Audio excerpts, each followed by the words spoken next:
last name.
to hide.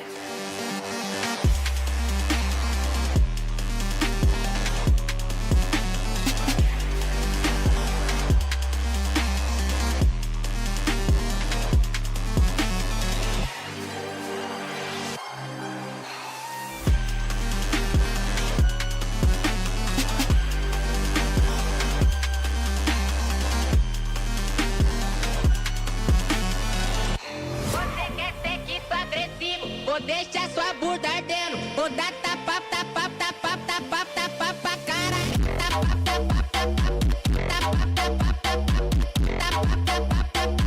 Deixa sua bunda ardendo.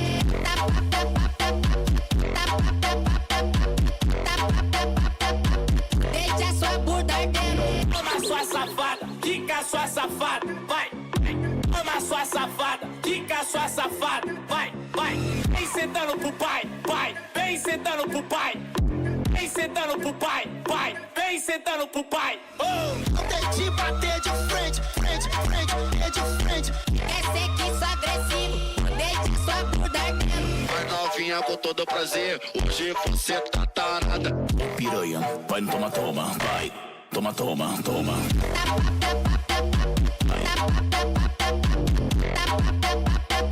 Vai, toma, toma, toma.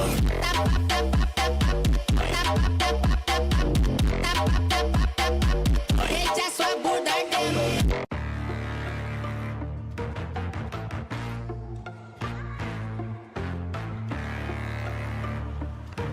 Yeah. Money make the world go round. I'm trying to get it all right now. Everybody worry about the crown big. Look, homie, I'm the man right now. Talking to a peon, kind of time we on. Jump roll like the kind of take eons. Got a little buzz, it's time to go beyond. Can't look back, no time to hit rewind. Yeah, she wants to do S class. I'm like, boo, you must ask. They pour way too much in your glass. Just move your hips like a hold up class. Hit the gab, I talk that gap. Strut like up, man, I walk that shit. When I'm up, that's it. I'ma start living reckless. Get that bag, I'ma walk like this. Yeah, I'ma walk like this. Hit that lane, I'ma walk like this. Walk in the spot, but they all get lit. Told them on flow, let me talk my shit. Every song bang, but they drop in hit. Said on the man, post stop, no miss. Over your head, next time, don't slip. Play your part, better read that script. Yeah, I'ma walk like this.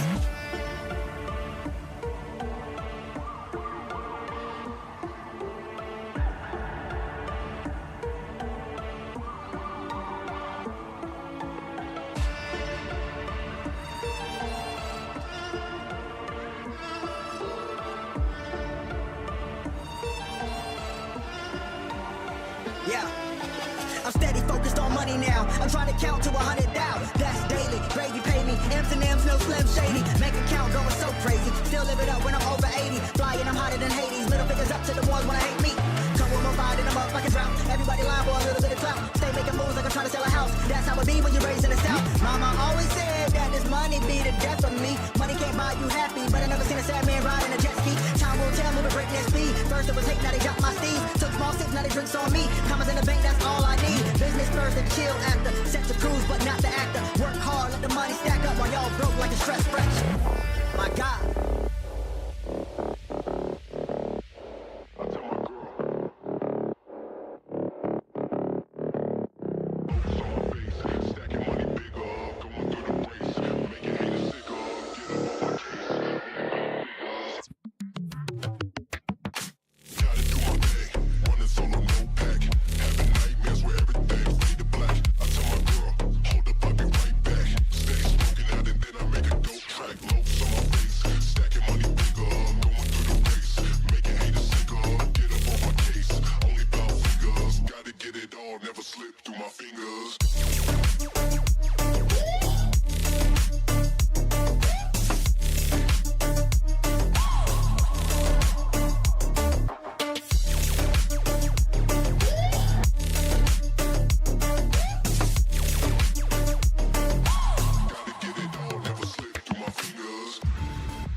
and welcome everyone. Welcome to MEC Day 5 Week 3. Today I'm casting alongside one of the best casters I know of, Wolkenstern. Hello Wolkenstern to MEC. Don't flatter me too much. You are a very great caster yourself, man. And welcome back, everyone. Last week I was also casting alongside Hockey here, and today we are back on Swarm. And great series today. We are gonna cast. Could you explain to us who is gonna play today? So for the first match, we have Opertum versus Team Lunatic, and this is a pretty tough match, one I've been looking on. This is also the quarterfinals of the lower bracket, and the next match right after we do have Light Cavalry versus Teiko, and it's also a pretty interesting match to look forward to. But for this match though, let's give the attention to the teams that deserves it, and we have Team Lunatic versus Team Opertum, one Opertum eSports. We're looking forward for that. Indeed.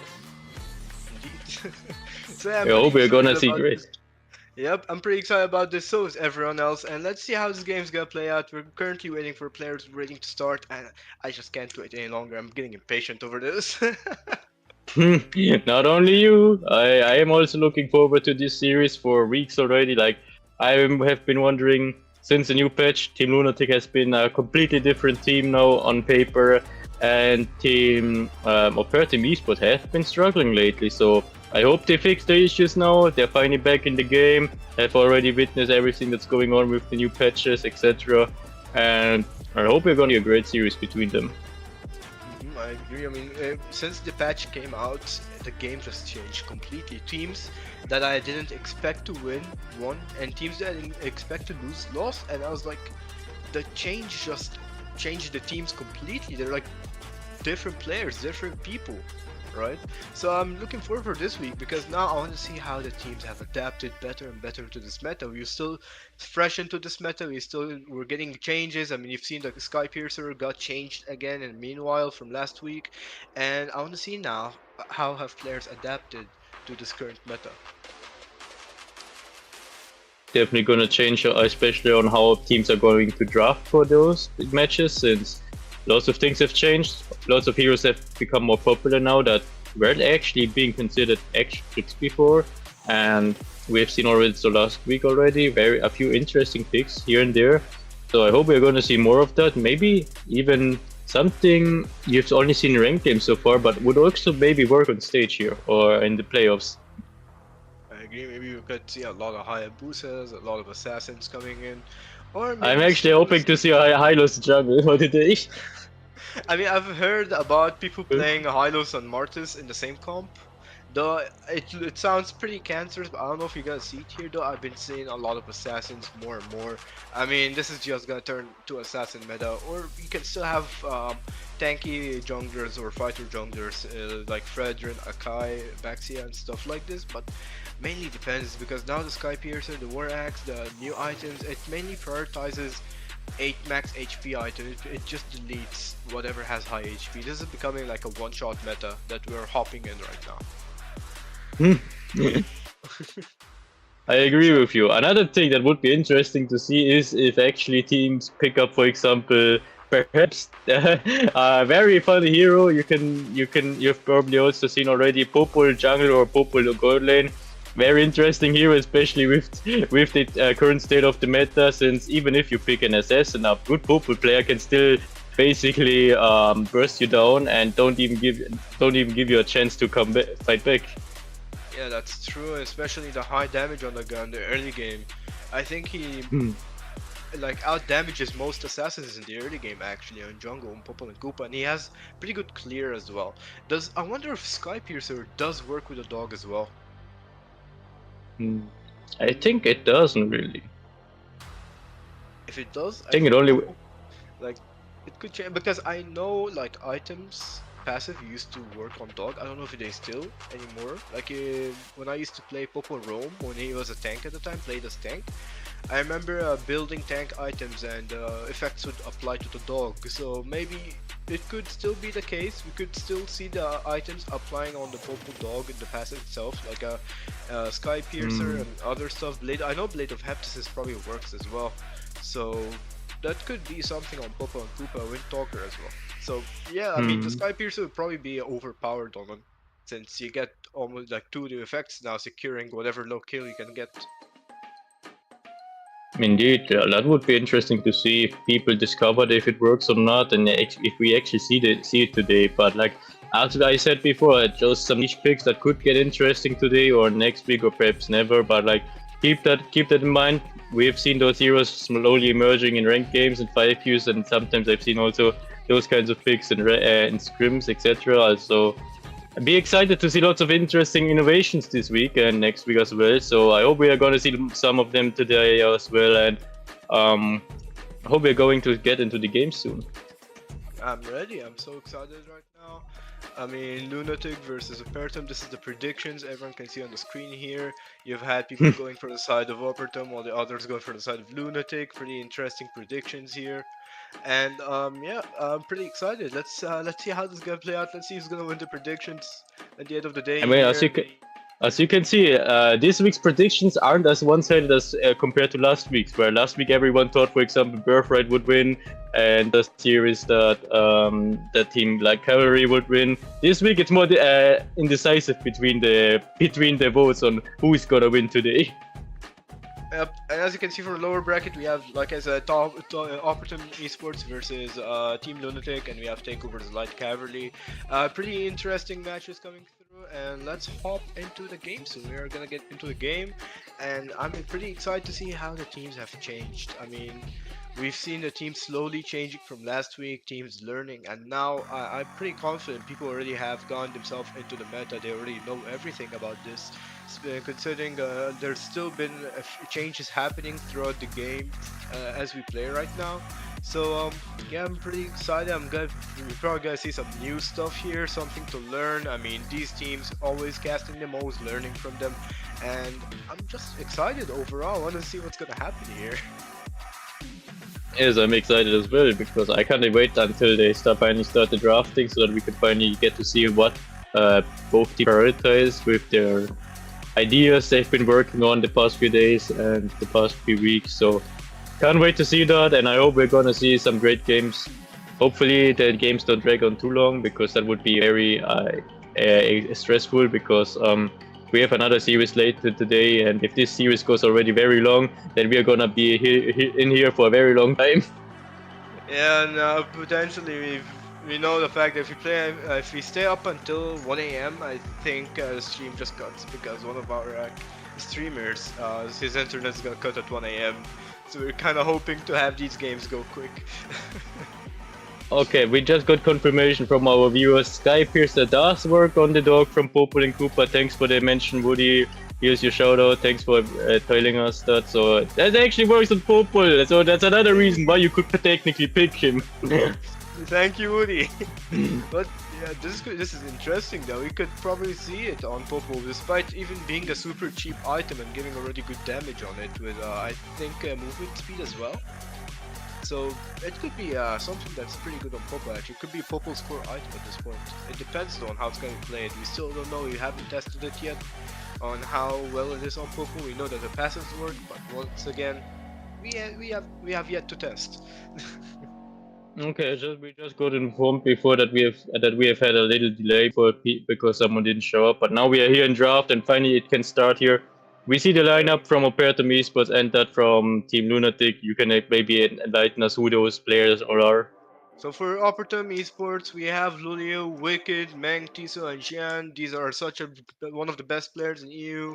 They're a pretty amazing team, but on the other side, don't underestimate, because coming from Team Lunatic, we have Prince, Mizo, Civ, Alpha, and Zane. And this is also like something you must watch out for. These players, they've known to prove themselves over and over and over individually, and now they're a team. They've improved, and we've seen them early on in the MEC. Their team play wasn't really the best, but now from what you've seen from last week and this week, not only have they proved themselves individually but as a team as well. That makes them a really tough competition. But now getting into the draft here, we have for the side of Opertum eSports banning Minotaur first. Very interesting ban here so far. Makes sense in the current state of the meta. Minotaur, very strong hero, has heal, can engage with the Minor and Fury, and it's just a good support for his team. Can provide a lot, so makes sense you're banning it if you're first pick, since you're not gonna first pick the Minotaur yourself anyways. So that's one way to start off the draft, as we have seen now from Opertum eSports, and we are looking to see how all the Team Lunatic are gonna respond to this. What do you expect? Do you see are you gonna see a chip ban? Are you gonna see then something else being banned out first? I mean, it's mainly gonna be the fast rotation heroes that are gonna be taken out. So maybe, yeah, maybe a Chip, a Loi, a Ling, stuff that are pretty good in terms of rotation, quicker than most, or maybe even fast jungling heroes like a Nolan. But let's see here. These are the things that you want to take out. These are the things you want to take out. But we have a Hearthband coming in from Team Lunatic, which is pretty interesting. And Chip as And well, and Angela okay, over that here. was quick. Yeah, that That was was a very quick ban. The Angela ban was very quick. I did not expect that at all, but there's Angela and the Moscow. So, like I said, quick rotation heroes, and there they are, getting out already. I mean, you have Angela, Chip, and Moscow, maybe potentially Louis taken out next, or Nolan, Ling, or whatever assassin, or maybe even a target ban at this point. I mean, Yeah, we have our Roger ban. Yeah, that makes also sense. that makes a lot of sense. Roger is also pretty tough now in jungle, actually. He's been playing more in jungle than on gold lane, thanks to the new adjustments. And right now we have the first pick for Opertum eSports, and the Matilda is coming in, one of the best supports currently in the game. Do you think she still plays tank now, or damage thanks to the glowing wand? I mean, the thing is that I prefer her now a bit more. Like, like on mage build, she's providing more for her team. Also in the early stages of the game, like by the enchanted talisman, then by the glowing wand, for example, or a flask. Even though it got nerfed, still decent item. So you have got a few ways to go for the Matilda. I wouldn't recommend her going for the full tank build anymore, since you can already get the tankiness from maybe your XP lane or for your jungler if necessary. So Matilda does need to be the tank here. I agree here, she is getting pretty good, but we have a Fredrin picked up by Team Lunatic here early on, and we still have stuff like Louis is open. You still have Marksman Claude open here as well, who's proven himself to be a very good pick. I mean, Clint as well. But there it is, the Claude coming in from the side of Team Lunatic, picked up here, as I say. Okay, makes sense. Well, it makes sense in that sense that Claude is a solid pick here. You don't know yet what the enemies are gonna pick on the goal lane, but like Claude can always provide a lot in team fights and has a good potential with the split pushing and good survivability with his second skill to dash in and dash out again. So that's one thing. And the Fredrin pick, very interesting to see him picked up that early, especially after his recent nerf with the conversion rate from his ultimate with the Appraisal's Wrath. So got nerfed a bit, so you won't see any big bonks anymore, but still it's very impactful nonetheless. And here we see the Bash, as I mentioned before. Tank jungle is good enough with the Matilda. We see also the Yu Zhong, who's got lots of to provide for his team with the Black Dragon form, and that's just very beefy so far from Team Opertum eSports. Yeah, I see a pretty beefy team coming in here, but now for Team Lunatic, they need to think of something against the beefy team here. I mean, I'd probably prefer Export on the XP lane, but once again, you need to take countermeasures. You need to make sure that your team can also be protected, because judging from Opertum's team, they have a pretty aggressive draft, one that can also tank the front and go into the back line, and we still have no idea what the mages or the marksman is, so we gotta like take precautions first. And there's this. Oh, now we see the mage from Team Lunatic. Here is the Xavier. Very strong, solid pick for the late stages of the game, but now I'm a bit concerned. They already have the Claude for late game. He needs his item, obviously, and now we have also Xavier. He also needs his items before he's fully unlocked online. So I'm kind of worried about the Team Opertum eSports can use that the opportunity and just draft for full early game composition and just go invade Team Lunatic. Especially since they have already Matilda. I mean, yeah, they could probably do that, though Team Lunatic need to start also drafting for the early game, or at least draft for something that can follow up with Xavier in the early game, because the thing about Xavier is, for me, when I ever play against or play with Xavier or play Xavier himself, I would think of him as a support in the early game. He's probably one of the best setup mages when it comes to those early game fights. His immobilize already has really good field of range, and it could catch a lot. It probably replaces roamers in many ways, but let's see if the Team Lunatic is going to be probably playing around that, knowing how well his supportive abilities can get in the early game. They need to draft something in the XP lane that's able to follow up quick, or maybe something on whatever role else they need, a roam as well. Maybe a damage roam. Yeah. But So right now, we've seen the Odette the carry band. We have the Edith and the Grok on the other side. Knowing Team Lunatic, they love playing with the Edith a lot. Let's see, what do you think is gonna be going on here, Volk? hmm, I mean they still need to pick the XP laner and Rome obviously, but like I guess for now they could pick the. I mean they could pick both since Team Opertum eSports already picked both well, so they have the freedom of choice there. What could be good here? Hard to tell. They need something that could hold them off a bit in the early game, so that the team of Opertum eSports just doesn't steamroll them through them and pushes in the early game. So something Lapu? Lapo could be good, decent. Terizla is obviously also a good Xbox, also good against that team specifically, so a good choice.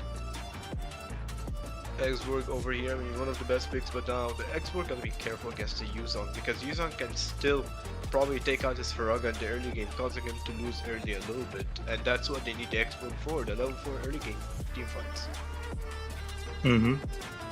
So it's gotta be like a really cautious gameplay coming in from Team Lunatic. But now for Opertum eSports, we see the Valentina solid pick coming in. I mean, you get the Dawning Light, you get the Last Insanity. So I think a pretty solid pick coming in, Valentina here. She also has good poke damage and has some nice mobility against the Fredrin here. And there it is, the Clint coming up, proving himself to be really strong in this meta. Actually, I've been seeing way more Clint games than I've ever seen in the previous meta. I mean, Clint makes sense, solid pick, and it's very strong in the early game. And I mean, I can agree with this pick, very good.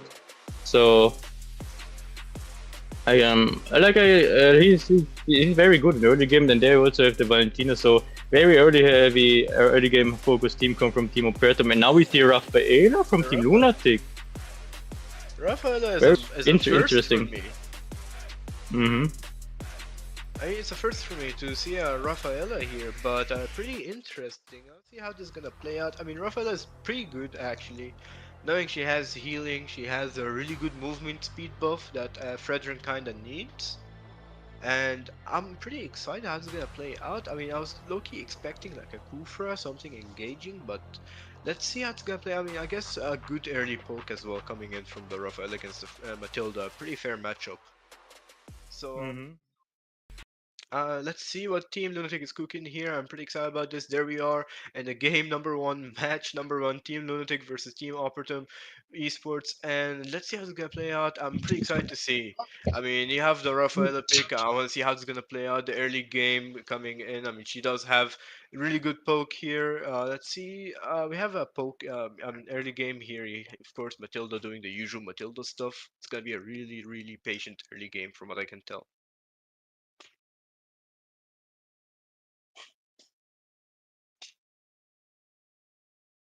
Yep. So we have patient early, have the gold lane here, both playing safe, but the fight on mid, I mean, there it is. The damage coming in from the Xavier here. Civ is just spoken one after another over here, not leaving them room to go anywhere.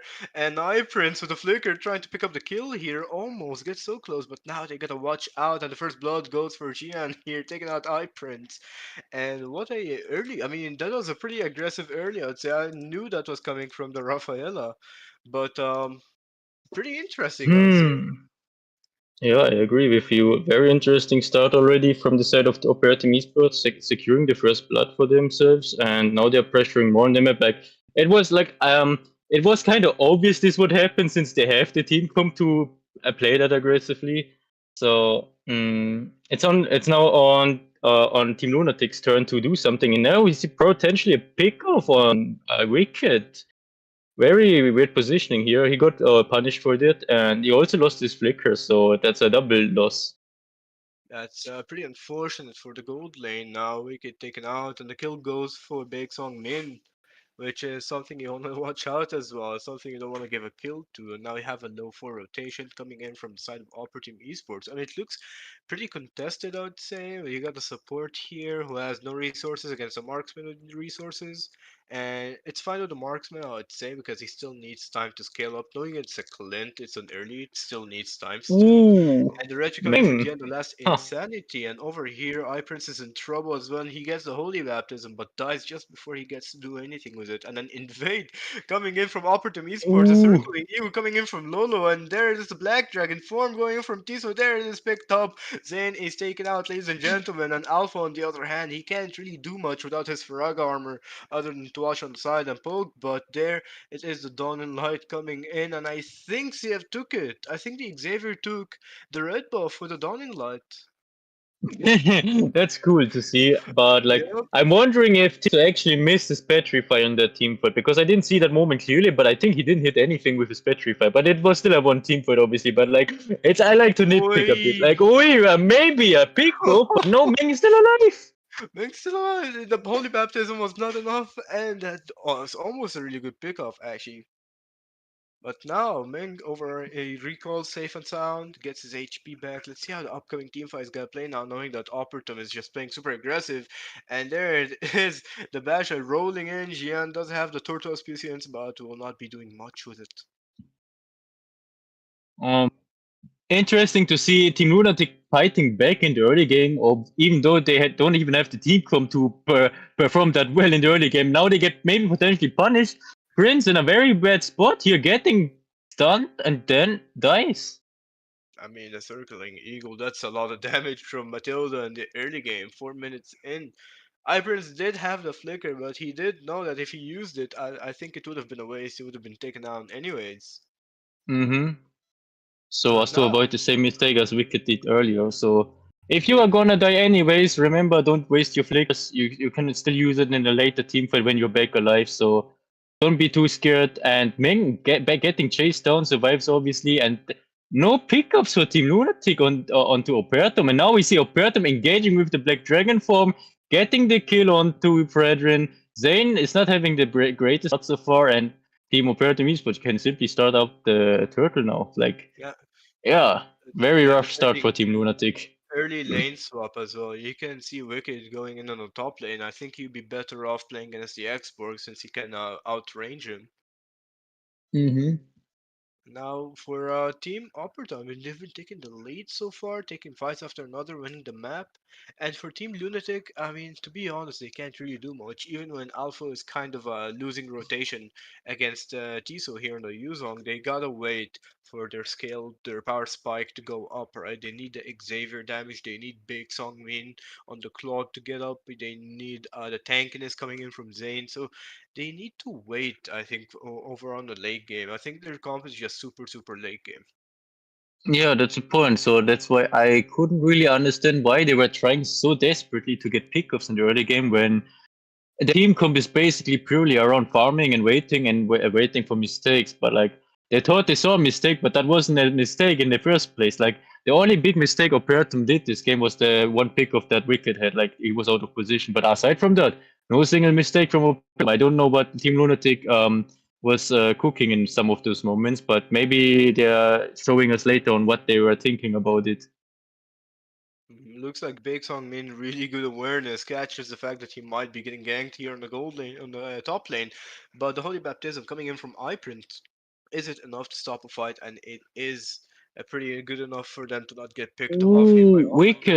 wicked, nice push. He has to he has to go back for now though, but like the top lane tower is almost being pushed away. And what is this Wicked in a again? really rough position. Blazing Wood coming in from Big Song Min in the flicker, but I don't think that's enough for him to get out. They can still dive. Big Song Min is ready to go in under the tower. Zane as well. It's not going the best for them, but at least they're able to get the dive off and able to retreat on time. I have a feeling that moment Wicked was lagging. Like, did you see his movements? That was Yeah, weird. that was pretty weird. I mean, he could have just walked under tower, but for some reason he Yeah, went on the opposite side. He went on the right side, to Gold Crab. probably But he now, was lagging. Anyways, well, the bot lane petrify he connecting here. We see the passive from Dijon getting triggered, and that is just clean. yeah, that's what I said on the early game. I mean, Xborg is a pretty solid pick, but not one for early games, considering the fact they're playing against Yuzong, Yeah, who can yeah. take your frag armor out pretty quickly. And now we have Zayn over here still looking for more fights. I mean, Zayn's just going for fight after fight here, but the thing is just that Team Lunatic, they gotta watch out when they take these fights because once again, like you said, they're not made to fight for this early game. They can't. They think it's a mistake, but it's not because they can't really fight it in the first place. They gotta wait a little bit till Sev just scales up on that Xavier and has really really good damage. Hmm. But right now we can see the rolling coming in from Gian and looks like they're looking to protect here in the bottom lane, maybe even take a fight. I mean, they catch a glimpse of Big Song Min, but will be using the BMI to get out of here.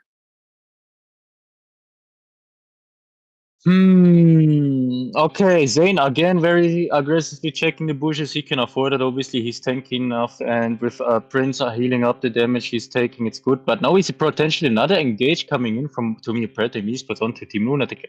Everyone is retreating safely though, so nothing is happening. Everyone is going back to the lane still. At the end of the day, Opertum eSports are sitting with an almost 3k gold lead, and Team Lunatic need to face this and need to find a solution for this. Like we all know, stronger late game, but like for the first lord, they still have the disadvantage. We could potentially lose even more towers, and until they're spiking and until their power spikes are coming, they will have a very rough time. Now, That's interesting true. engage here.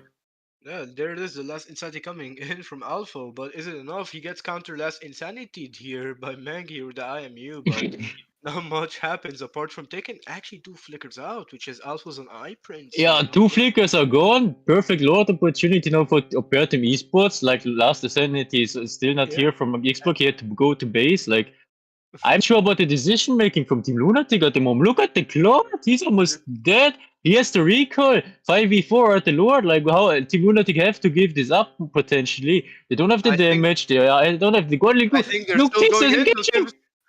Xavier's in What trouble. the? The flicker coming out. The Black Dragon form is coming in, and they are in trouble indeed. There it is, the last Insanity IMU coming in from Meng once again on Zane. And is it enough to take it out? There it is, Loli on a killing spree. Takes a kill for himself, putting Team Lunatic back. And the Lord picked up Bejian, and there it is. Big Song Oh, Min tried to go for Tiso, but on the other end, it's taken out by Tiso instead. And what a fight coming in from Opertum Esports. They know that they can take over the map. They know that they have no resources to contest this and was able to just fight it really calm, really nice, and a really smooth team fight coming in from the side of Opertum here. They didn't even lose that many. I mean, you can still see Wicked, Meng, and Lulia still have their flickers on here.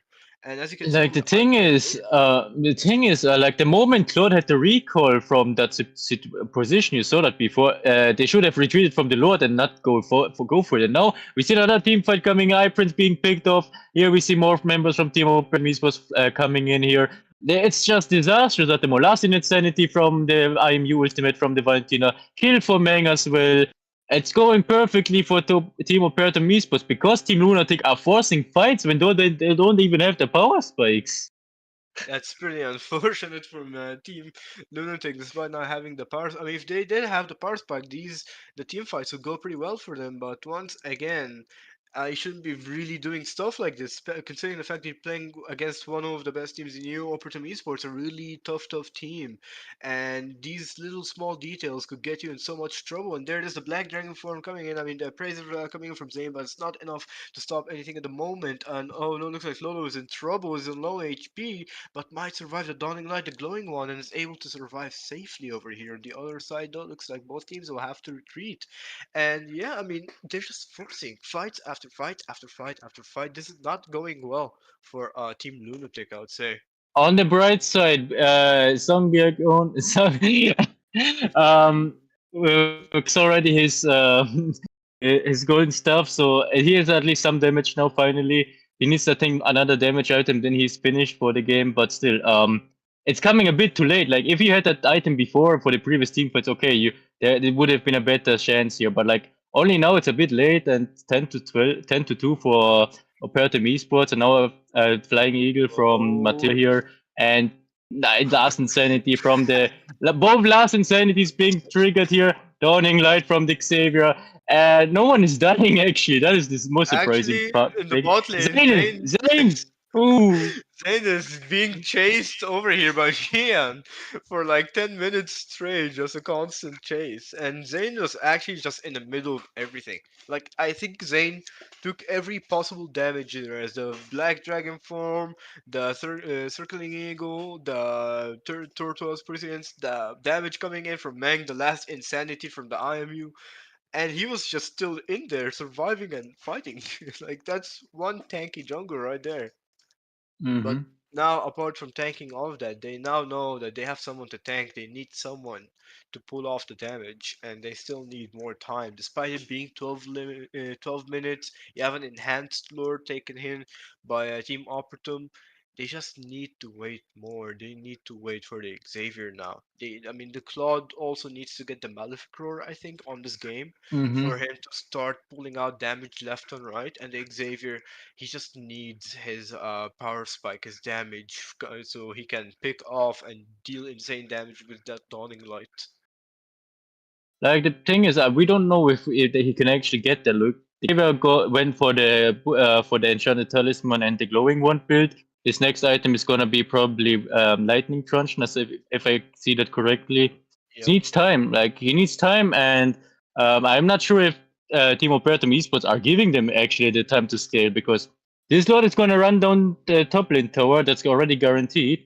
And bot lane and mid lane towers are very endangered now if the Opertum esports can get a proper setup. It's not really synced. Bot lane minions are just getting pushed, so I'm not sure about this. But okay, mid lane minions are finally coming. Xbox has to retreat. His Fragor armor triggered.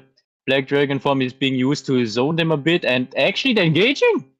Oh, never mind, Tiso has to retreat here, but on the other side, Mang is in trouble. We'll be using the last Insanity, and there it is, the Winter Wait, I didn't Crown know you coming could in. do You can that. now with the new Winter Crown, but Alpha, on the other hand, is now in trouble. He does not have his Flicker, and the Ferrag armor there is taken out by Wicked, picked up, and this could potentially be the end of the game. I mean, they picked up 3 inhibitors. They still have a minion waves coming in, but No, that's they will pretty not end solid with this. They have defense, to retreat. actually. They have to retreat. Valentin already went back. Yeah, that is a pretty solid defense coming in from Team Lunatic, but the thing is, are they able to survive the next upcoming Lord? Are they able to scale up on time and take this contest and win the next Lord?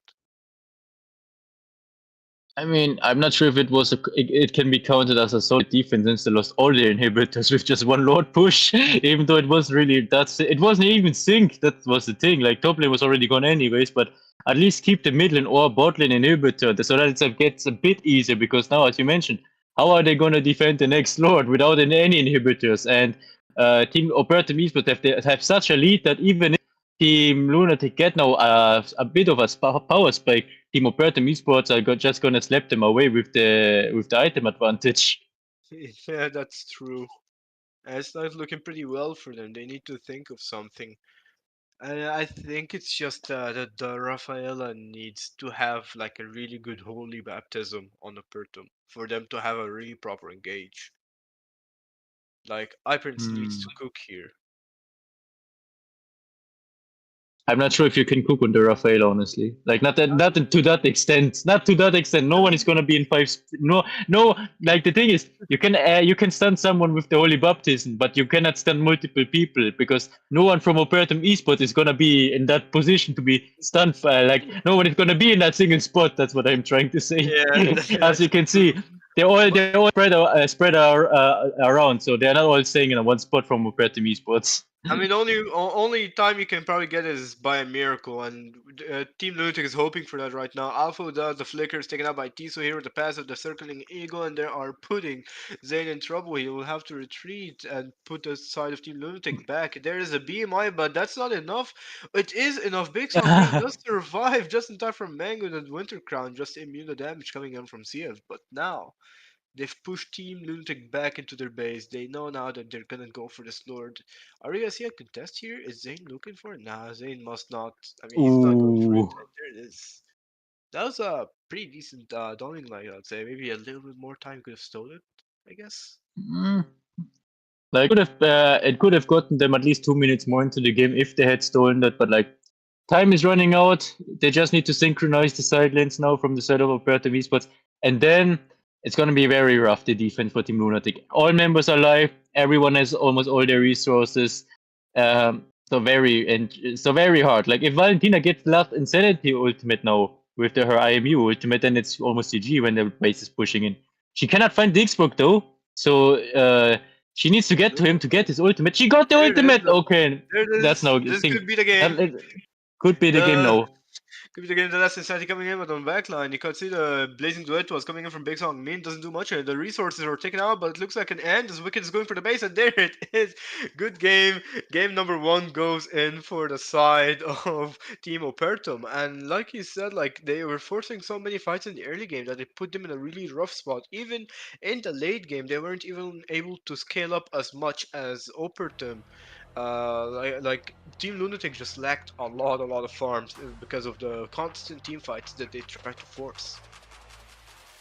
Thing is, like I didn't understand the game plan from Team Lunatic. Like you saw the game plan from them based on the draft, but not on how they played it in game. Like they were forcing too much. Like they don't have the team fight composition for the early game. They don't have the damage, unlike Opertum eSports. They just needed to chill a bit, go back, chill a bit. Yeah, you will lose maybe some towers if Opertum eSports are forcing them, but at least you don't have to lose members for that. Like as you can see in game.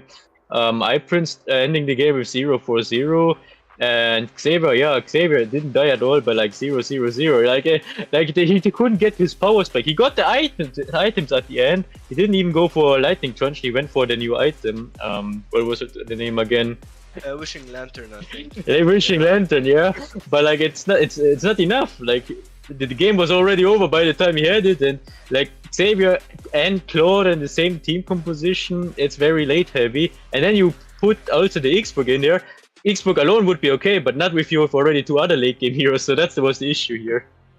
Yeah, that's true, and you can see the damage coming from Manga. I mean, taking that last Insanity, actually just like every last Insanity you get is plus at least 2k damage worth. And that's just insane coming in, like just stealing that more farm. Not even the Valentina doesn't even have items, just you can use it without any items. Just how good the Valentina versus Xbox matchup can get. That was a perfect example of what happens in that matchup. So I hope Team Lunatic are learning from the mistakes here. We see also the MVP of the game, Lolo, on the Matilda.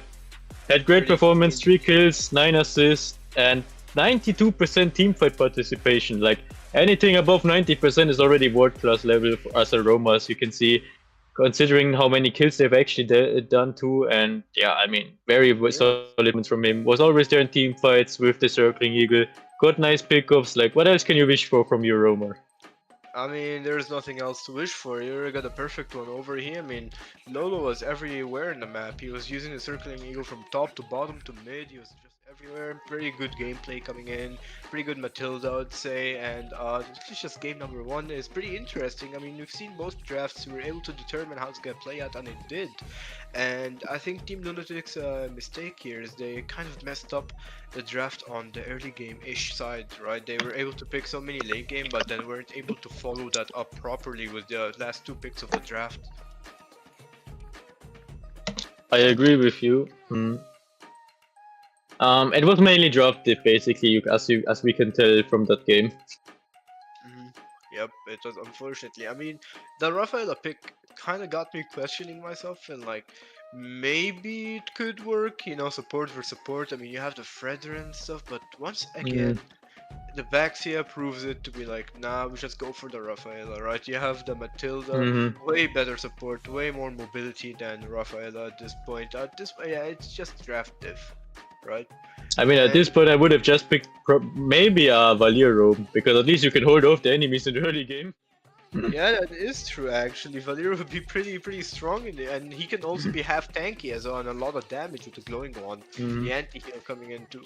So yeah, we are now into game number 1, match number 2 over here. We have Team Lunatic on the first pick here versus Team Opertum, and let's see if things are gonna change, if things are gonna differ here. I think Minnow probably is gonna be a first ban once again. Or maybe Opertum taking out the Minotaur, maybe the chip alongside. No, the thing is, like, if they're second pick, I don't think they're gonna ban the Minotaur. Like, their chip is obviously more important, as well as the other mobile heroes, as you've mentioned already in the first draft. For example, Ling is also very important. You could also ban the Roger in some instances. Also very solid pick so far, and I don't know, like just banned the mobile heroes. Matilda is also potentially a ban, but now Team Lunatic first banned the chip. That tells you basically they don't have a chip player. They don't have a chip there, unfortunately. But now that Team Lunatic taken out chip, we have the hair taken out instantly by Team Opertum, and now the second ban goes back to Team Lunatic, and I think they just need to ban things that are gonna be taken second. Maybe Marksman could be targeted as well. Maybe tank fighter jungles. It depends on what was causing them trouble on the first match, and they need to start taking those out as well. Because like I said, the thing is, you get take one, give two, but the two that you want to give shouldn't be two heroes that are super rotational picks, right? Like things that can able to navigate around the map freely and safely, and these are things that you don't want to play against. They're usually one of the most annoying picks. I mean, we've seen an example here on Matilda, right?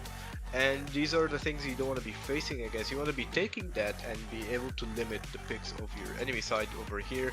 So Roger is a pretty solid pick. I think you could ban like stuff that are obvious for first pick, but just so you can leave it to yourself a better pick and not let them have what they Angela.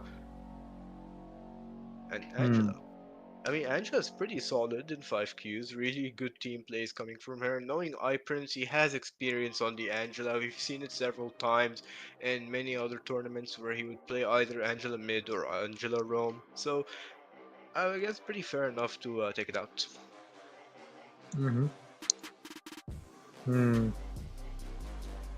What could Team Lunatic ban as last pick? Like, as you mentioned, you shouldn't give them two strong picks when, like, you can get one pick, but your enemies are getting two picks. Like, you need to make sure that you ban something that makes sense here.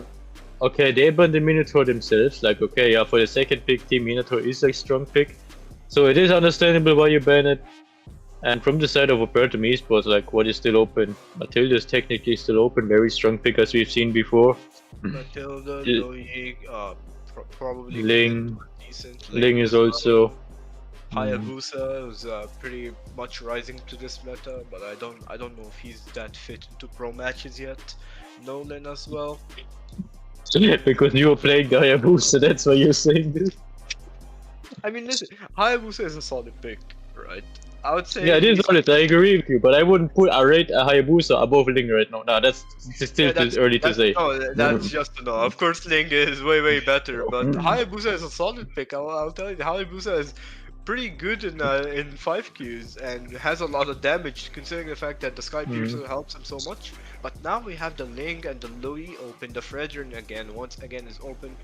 And let's see now. I mean, are we gonna see a Fredrin first pick? Maybe one of the rotation picks coming in from Team Lunatic, or an unexpected pick here.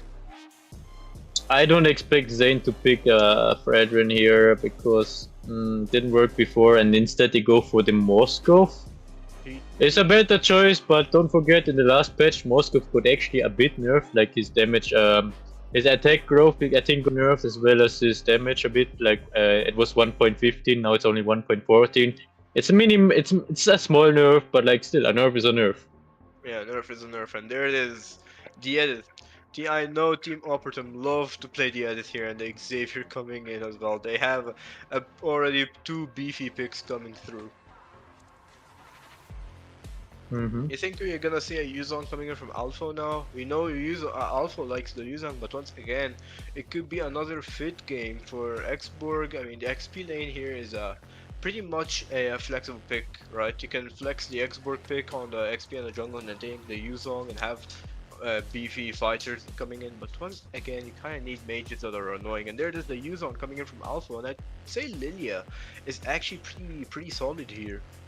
If you're to take it right now, I mean, Lilia against the Fredrin, against the others, you're slowing them down though, way too much. Would be a good pick here, but I wouldn't also complain if they pick something else. Like Vixana could be a good pick. Louis is still open. Novaria also a solid pick. Like you had a few options. I mean, Novaria against Fredrin and Ed. If I don't know, it's not my number one choice, but it's still a decent choice. I mean, I guess so, yeah. Novaria sort of works in team fights, but now it depends on what roam pick they need to get later.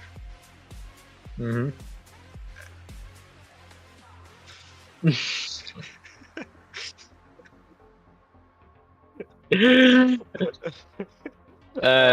see here a cloud being picked up now from team Opertum eSports, and again, so it makes sense. It's a good pick here, and it's good for team fights obviously when he's coming in with the blazing duet. So very strong. Yeah, I agree here. Let's see right now the bands coming in from the side of Opertum. We do have, and I can't see that. Is this a new face? Is this Lolita? I think that's Lolita. Did they revamp Lolita? Like the No. Well, whose face her is image? this? I don't know whose face is. I've never seen that. What is the- this? Did they It's just do it's just something? Lolita but cut out. I think no, all heroes are cut out as you can see. I think that's Lolita Yeah. cut out. Did they change her image? No, they didn't change it. It's just cut out. Remember, like Oh. Matilda the pig is also cut out. It's all cut out, and you can just see her eyes and hair a bit. I think That's it's Lolita. Like from the That's pose. Lolita? Yeah, it looks like Lolita from the pose. It could be Lolita. It is. actually. It is Lolita. Come on, man! You should be able to discern heroes even if they're cut out. Now we see also the eSports being banned out from Team Opertum eSports. Like, it makes sense. Benedetta now being banned out from Team Lunatic. They know that Team Opertum eSports also have a great Benedetta player, so no Benedetta for Tiso. So we're gonna see what he's gonna pick here now. He could pick the XP liner now to hide their mage pick, or they could pick it now. Like, it doesn't matter right now, as you can see. Or you could pick it. What? Knowing Tiso a little, he could probably pick the Lapo right now. Like, Tiso is pretty good on the Lapo. I think I've seen him before. But the Ferm is coming in from Opertum. I mean, that is a pretty good follow-up mage, I would say. Considering the fact that you already have Edith and having Fredrin the Claude, you do need some survivability and something to last longer in the fight. And I'd say Fermis is a pretty solid pick. I mean, that's just early game for them on the mid lane. A lot of poke, especially against the Novaria. If you're able to poke Novaria and freeze her off their lane, that just changes the game tide completely. I mean, that's true. So we're gonna see now from Team Lunatic on how they're gonna respond to that now. Like, they're responding this with Martis. Very early game dependent. Why do you have to look closer? That is Martis and Farsa. Oh, yeah. No, I got confused. Parts picking up as well, so that means it's a Novaria roam. I haven't seen that in a while. Yeah, I haven't seen that either in a while. But a Nova roam coming in and the Farsa coming in as well. Pretty interesting, I would say. I haven't seen a Nova roam since last season or something. And I mean, Nova Rome is working technically similar to Kadita Rome with the Teiko, like you can also use it as just as a utility for ultimate, but still like I don't know. The thing is, as long as someone from Opertum eSports can get to the Novaria or like also to the Fars, since there will be in similar spots in team fights, literally both in the backline, Well, it's the gonna be Khalid- very hard for them. Yeah, the Khalid can just jump to them. he can jump in there. The Khalid pick coming in from Tiso, just a really big threat to the mages. I mean, pretty good pick as well. I'm pretty excited to see how it's gonna play out. I mean, Nova and Farsa on the mid and roam, but then I think the Khalid just changes a lot now. I think Khalid is gonna be troublesome. Tiso on the Khalid, we know how he plays, you know how aggressive he can get. He's gonna be super troublesome here. They gotta figure out a way to just get away from Khalid's Raging Sandstorm. I don't know. I don't know if they can get away. Like, the thing is, they don't even have purifiers, as you can see for both majors. So if Khalid hits the Raging Storm, it's over. Yeah, that is true. And there it is, ladies and gentlemen. Match number 2, game number 1. We have 1-0 to the side of Opertum. And Team Lunatic do need this win to get into a third match. Or maybe you're gonna wish them a farewell after this match. We have no idea yet. I mean, judging from the draft here, both teams are extremely tough. But I would personally prefer the draft of Opertum here, thanks to that Khalid pick coming in as well. Just changing the tide of stuff. And there it is, the early poke as coming in from Meng, you know, having that really good poke on the Faramis, trying to zone out the. Oh, Ipers forgot to buy Rome, or. Wait, someone didn't buy Rome. They forgot to buy Rome item! Oh my god! They forgot to buy Rome? They're gonna be behind. I just noticed that. I thought, wait, I thought iPrince or Sev was just zoned out of a minion, but no. They still didn't buy the room after they cleared the level 2 wave. Like, so who's gonna tell them? I don't think they know yet.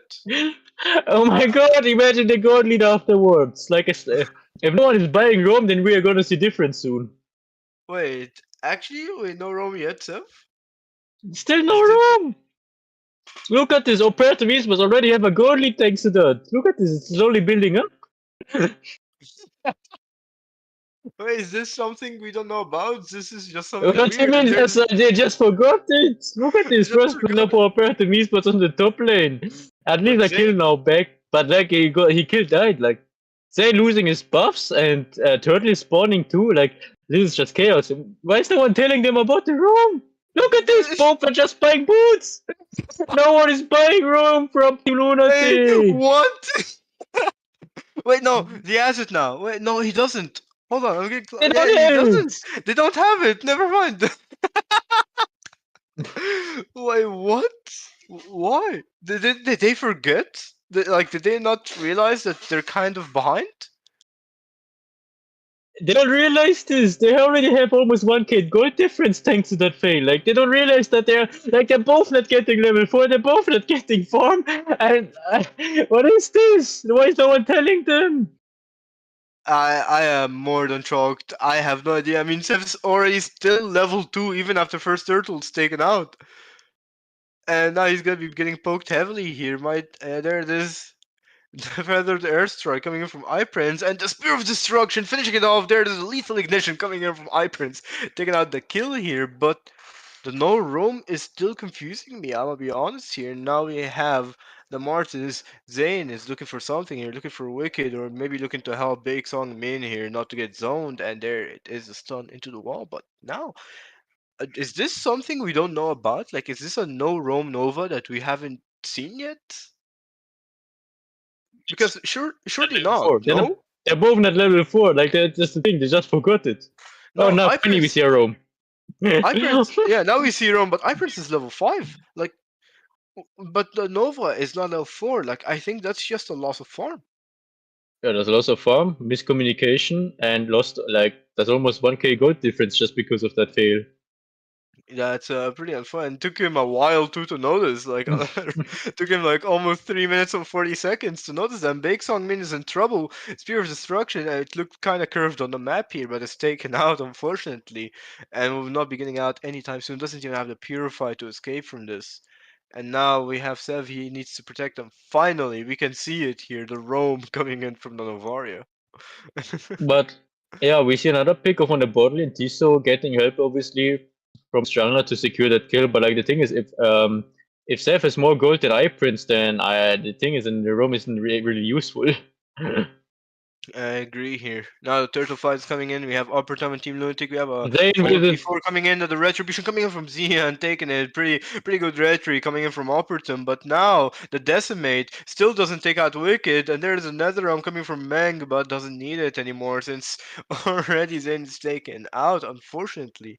And that is pretty unfortunate for the side of Team Lunatic to lose not only a turtle but their jungler also in the process, and also having Alpha and the XP is losing as well. That is way much so much trouble coming in from the side of Team Lunatic. I mean, I don't think it's their best day today.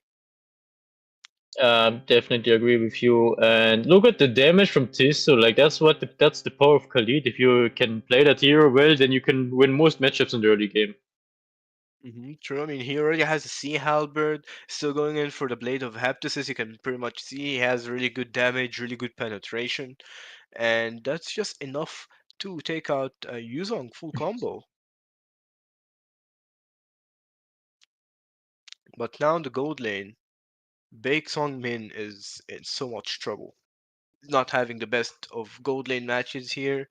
I mean, the team play coming in from Opertum is just not allowing him to play comfortably, I would say. And having Wicked on the Claude being like farmed Oi! already a little bit early, but the Conceal coming in, the Oi! Flicker, the Purify coming in as well, and looks like a counter team fight coming in from the side of Team Lunatic. Does Ipern, he does not have the Feathered Airstrike. There is a Spear of Destruction, but it doesn't stop them from the tower over here. And there it is, the Oi! Raging Sandstorm as well, Khalid! Flicker, wiping the fight once and for all, taking out Big Songmin and Zane at the same time from Team Lunatic here. And well played for Team Opertum eSports, pretty solid engage.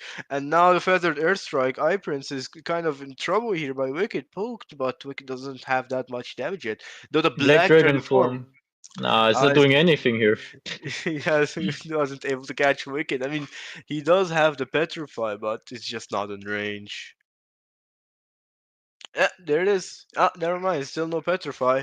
You could see on the map here, almost gets Wicked. Though on the other hand, Zane is in trouble. Will be using the Mortal Coil to get out, and does so. I mean, one problem I have with the Martis and the team comp in general is that he relies too much on the early game snowball. Like, he needs to get some kills, he needs to get objectives. Like, he needs to get ahead in order to be useful for his team in snowball and be very helpful for his team. But if he doesn't get the resources, if he doesn't get early game kills, early game objectives, anything, then Martis is just gonna fall off. Like, that's the one problem I have with him. Yeah, that is pretty true. And looks like a Mortal Coil coming in from Zane trying to get out, and it is enough. But Wicked, on the other hand, of the Blazing Duet just for the blue buff over here. But now it's still taking out Alpha regardless, though. Pretty well played, though. And it's just not going well for Team Lunatic. I mean, they've already lost on the bottom lane side. They've lost 2 towers on the top lane side. Gonna lose a second, a tier 2 tower here on the bottom lane as well. As you can clearly see, Opertum is just on the top of their game today. I mean, drafting wise, they're winning, and I don't know. I don't know what I can say here. I mean, they felt. I mean, Team Lunatic already felt pressured, forgot the thing with the Rome, lost the early game as well. Like when they needed to win it, since they have already a team comp and they're falling apart slowly, communication-wise as well as objective-wise. Like, at this point, I am not sure what advice I could give to Lunatic aside from I don't know, farm a bit, but even if you farm a bit, the problems won't be solved because Wicked is just gonna get strong and strong on the Cloud, and our Moscow, he has some technical problems. Like he needs to get more farm, but like he's getting frozen. Like if he's stepping out there, he's getting killed. Like he's trying here, gets maybe a minion, but he's in very very dangerous spot here. One step close and he would have died. I'm telling you. Yeah, I mean they're still in there, and this is pretty good positioning, I would say, from Big Song Min this far. Because he probably knows that they're in there. If he just tries to go for a single minion here, I don't think the Edis is gonna let that go. But never mind, they'll have to go for the Lord here. I mean, this 8k farm ahead, winning the map overall from bot to top over here. I mean, Team Lunatic, Khalid is gonna need find to him. watch out. Nope. Black Dragon from being used, he can escape probably, but still, like, no They Black don't have it Dragon for from the when the Lord. Lord is coming. Yeah, they're losing towers. They're gonna lose the mid lane tower, definitely. And maybe an inhibitor if they're being sloppy with the base defense. I mean, they still have the bottom lane tower explosion passive here. I don't know for the top lane. I can't really see it from here, but I think they still have it. The feather is coming in, but there's a flicker raging sandstorm. But Tiso on the other end is taken out. Unfortunately, doesn't get anyone with it, and instead goes really, really deep on their tower. Bursts it super quickly. But now the mid lane tower, no passive over here. Have the top lane pressure as well. There's the explosion taking out the minions, but not the Lord though. The mortal coil coming in from Zane trying to defend the poke from Meng. Keep in mind, Meng doesn't have the Nether Realm, and there it is, Lulio taken out by Jian, taken out Alpha, and there it is, iPrince as well, taken out by Wicked. And this is, I would say, I mean, it is sort of a nice deal. Like, yeah, sure, it was a little bit sloppy, but overall solid defense. They were able to not give any inhibitors out at the end of the day. I mean, that was just a super good team fight from Team Opertum but aside from that moment with the with the engage from this, so they're with the raging wave, like that was a bit not coordinated enough. Like if he had waited 1 second, then at least the NetherRealm would have helped him to survive most likely. But like he went in there too quickly. Pretty unfortunate for T. So I think this was also a little bit of lack of communication here. Not much, or maybe a bad engage coming in from Tiso, because I think like yeah, he had the idea to go on the back, maybe capture even Eye Prince at this point, or Seth, doesn't matter, one of the mages, but he just I think the flicker wasn't the best. Yeah, I agree. Mm, I like the thought of it. I like the idea, but it wasn't really needed. You could have just waited. Like you just needed to communicate with your Faramis for that type of engage because he can always save you with the NetherRealm. But if you don't tell him in on time, he cannot save you. Like you saw, he instantly tried to press on, but like he was already bursted down. Yeah. And versus a bit too quick as well on their tower. But now you can see Lolo here. I mean, they kind of know that the Edith is there. Lolo might be in trouble. Or maybe he's just baiting them for a fight. I mean, really good Astro Echo coming and revealing the fact that there is people there. And this is just gonna be another patient game until the next Lord. And I'm gonna say Team Lunatic need to do something about this Lord. They need to take something, a risk here, because this Lord could probably be too much for them. They could lose this Lord pretty easy. But Tiso on the other hand is taken up by Alpha and they are trading. Tiso, they're trading the bot lane here for the Lord, but is it gonna be worth it? Better than nothing, I guess. Like they got already 1 tower, and they could actually get 2 towers down the bot Oh, lane. they're That's going two. in for the inhibitor, the Black Dragon form, but I don't think they can though. There it is, the Blazing Duet taken Ooh. out. Big Song main Alpha on the other side is in trouble. He doesn't have much HP. Is he gonna be able to get out? There it is, takes out Oi! Meng. But you know the thing is, you have Meng coming up already. You have Tiso coming up as well, and this could look really really bad for the side of Team Lunatic because the Lord now just got up. Alpha, I don't think he's not gonna have the Black Dragon form in time, and it's not gonna be looking pretty good for him. Top lane inhibitor is already falling in this case, and here we see Team Lunatic being pressured. Like that's really hard. Like both mid lane inhibitor is also down. They're coming down the bot lane with the new minions. They're gonna force the bot lane inhibitor too. Like already all inhibitors lost with the second lord here already. The same scheme as in the previous game. Obviously they cannot end this unless they get a huge teamfight win. I don't think they're gonna try it. They're just gonna try to go away. NetherRealm being used after the Black Dragon form. They're just going back to safety. Don't want to fight this anymore. And all they have to do is basically wait for the next lord and do the same thing as they did in the first game. And now it's up to Lunatic to find a solution to this. Either they get a pick off when the Lord spawns, or like after the team Opertum eSports takes the Lord, get a pick off so that you can defend the base 5v4 even with all 3 waves, I mean, or you win a big team fight. I mean, the previous Lord, they already did good by pushing on the bot lane pretty heavily and was able to secure 2 kills at a time. But they, at the end of the day, I would say the farm dev, the draft dev, they were able to still lose the fight regardless. They lost the Black Dragon form during that, and they lost the resource as well. And Tiso, on the other hand, got up with the Lord. Pretty good Lord timing with the waves, and he had the flicker as well. Though we didn't see an engage here, thanks to the defense coming in from Team Lunatic. They did lose all inhibitors, but at the end of the day, it's looking like the same as the last game. And I think for this game they need to figure out like something else. We can't just sit on base, right? We need to maybe we can go like an all-out fight, even if we get wiped out. Because we are looking at the end of the match, right now, right? It's not looking so good for Team Lunatic. The Martis pick isn't that good anymore the more late this game goes. You're playing against a Claude who's already fed enough, almost full build, or probably even full build at this point. You're playing a pretty heavy engagers coming in. I mean, the Flicker coming in from Khalid and the Edith, right? The tankiness coming in from Zhao and the backup from Meng. You need to figure out something against that. You need something that's quick, right? You can't really do much with the Martis apart from resist every damage that comes at you. The team needs to have a setup good enough just for Bake Song Min and iPrince and Sev to pull out all of their damage.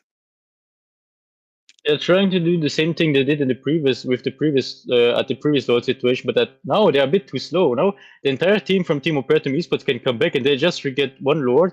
I mean, got one tower, and they They're could in be chased trouble, down bro. now. They could chase They're down, yeah. They're now in trouble. The Moskov, they Black know Dragons they are know coming in. he's The here. Moskov. If he's dying, then this is GG. There it is. I mean, they took out the Blazing Blood, but is it? I don't think they're able to defend this without the Moskov now. Their wave clear isn't really the best without Moskov. I mean, yeah, sure, you have Nova and you have Varsa, but is it gonna be enough for 3 waves and a Lord? That's not enough. Without the Moskov, how are you gonna defend this if they're all just pushing the base now? I mean, Tiso has the Flicker, doesn't have the Regen Sandstorm, but they do have an engage. There it is, the Energy Eruption coming in from Jian on iPrince. And there it is, Sev's taken out instantly by the Khalid here. Tiso pulling Yeah, out a lot that's of a GG. damage, and that is GG, ladies and gentlemen. Game number 1, match number 2 goes for Opertum once again. Almost the same game as before, and I'll just say, I mean, farewell to Team Lunatic. They really tried, but at the end of the day, I think the little mistakes that they had, I mean, you guys saw an example, the late roam and the draft diff from the first match. These are things you need to start. These little stuff could cost you so much into the game, and this is an example. This is an example, right? But don't look down on Team Lunatic. They're still a tough team regardless. It's just that it's a matter of communication isn't really the best. They're still a new team from the eyes of other people. I mean, yeah, individually they're old players, but as a team, they're still new formed. And the fact that they got this far is actually pretty impressive, I would say. Especially after their last week's win against Surfright, if I recall correctly, like where they surprised everyone, also us. Like, we didn't expect them to do that well, and they overcame them. But today was sadly the end of the road for them. Team Opertum eSports were a bit too strong for them to handle, and Team Opertum eSports advanced now to the lower bracket semifinals, where they will actually face off against the winner of the next series. And you will know who is gonna be in the next series. We are going to know it's either Teiko or Light Cavalry, and to be honest, both teams are pretty amazing, and I'm pretty excited who's gonna win this, because this is one of the matches that you can't really tell who is gonna win. Even if you know both teams closely, you know both teams are they've proved themselves time from time. I mean, Teiko, apart from all teams who landed the top, and Light Cavalry proved themselves in several tournaments time and time, and put a name for themselves out there. So yeah, but over here though, Wicked here and the MVP, as you can see, pretty good game coming from him. I mean, he was able to push a lot, deal a lot of damage. You can see 34% coming in from Wicked, and he was participating in most team fights. Well played to Wicked, I would say. Very good performance from him, and here we see his stats. Obviously, 705, very strong. Had lots of damage, of course. He just had a perfect blazing duets in that last game. And what else can we say? Did most damage too. Was always there in every team fight. Had also most push to most killed team fight participation after his rough first game of the series, where he had some weird mistakes, maybe due to lag, maybe we don't know that. And still, overall, very solid game from him, and he can be proud of himself. Tomorrow gonna be another hard series though, so they shouldn't celebrate a bit too early. They still have another match tomorrow before next week. We are gonna see the finals weeks of the MEC series here, so hope we're gonna see more of them tomorrow. Yeah, we're gonna see way more, and we're probably gonna see better matches at this point. And yeah, farewell once again for Team Lunatic. Thank you for joining MEC, and unfortunately this is the end of the road for them. But now we are heading over to Teiko and Light Cavalry. I'm pretty excited about this. Make sure you refill your popcorn bowl, because you're gonna be in for a real treat, boys.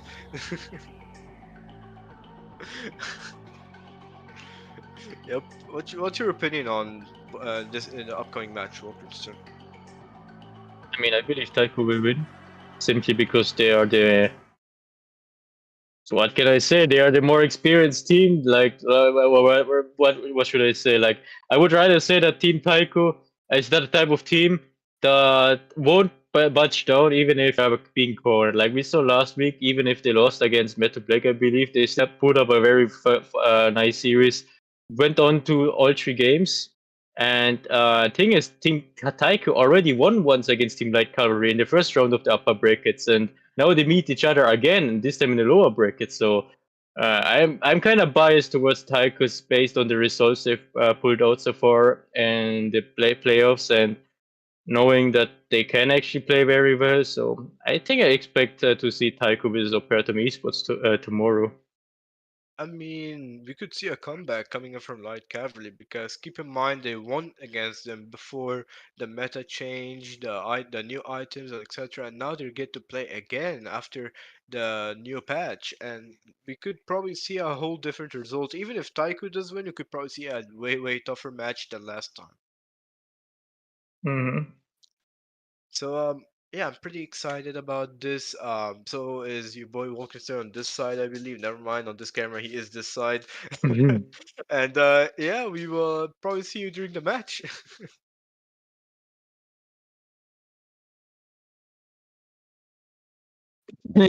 Never mind, it's a bit awkward here. The pause man is not okay. here.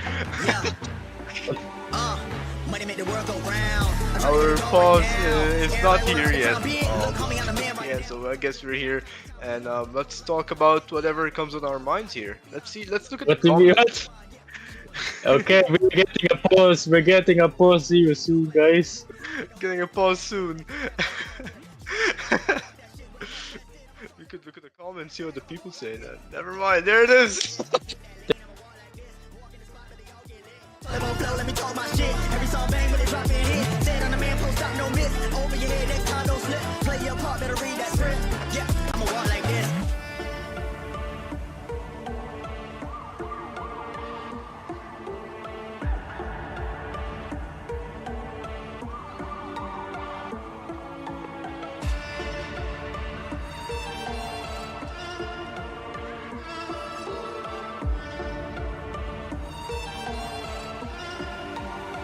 Yeah. I'm steady focused on money now. I'm trying to count to 100 down. That's daily. Gravy pay me. M's and M's, no slim shady. Make account going so crazy. Still live it up when I'm over 80. Flying, I'm hotter than Hades. Middle fingers up to the ones when I hate me. Come with my ride in a motherfucking drought. Everybody lying for a little bit of clout. Stay making moves like I'm trying to sell a house. That's how it be when you're raised in the South. Mama always said that this money be the death of me. Money can't buy you happy, but I never seen a sad man ride in a jet ski. Time will tell, moving breakneck speed. First it was hate, now they drop my steed. Took small sips, now they drinks on me. Commas in the bank, that's all I need. Business first and chill after. Set the cruise, but not the actor. Work hard, let the money stack up while y'all broke like a stress fresh. My God.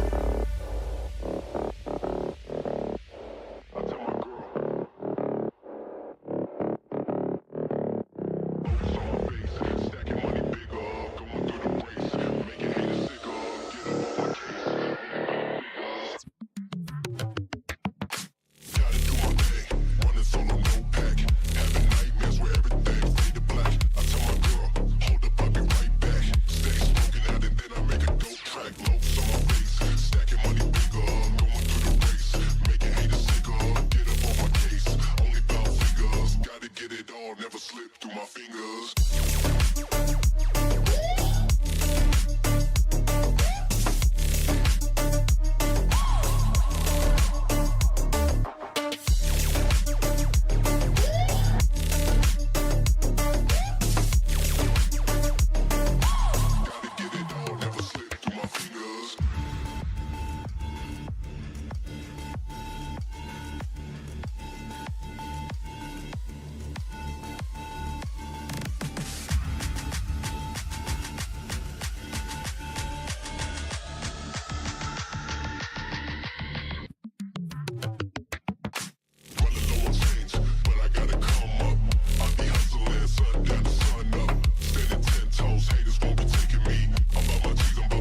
best friend. And I've been here, I know the story ends. With broken hearts and us playing pretend. Break me down, down. Break me down. Break me down, down. Break me down.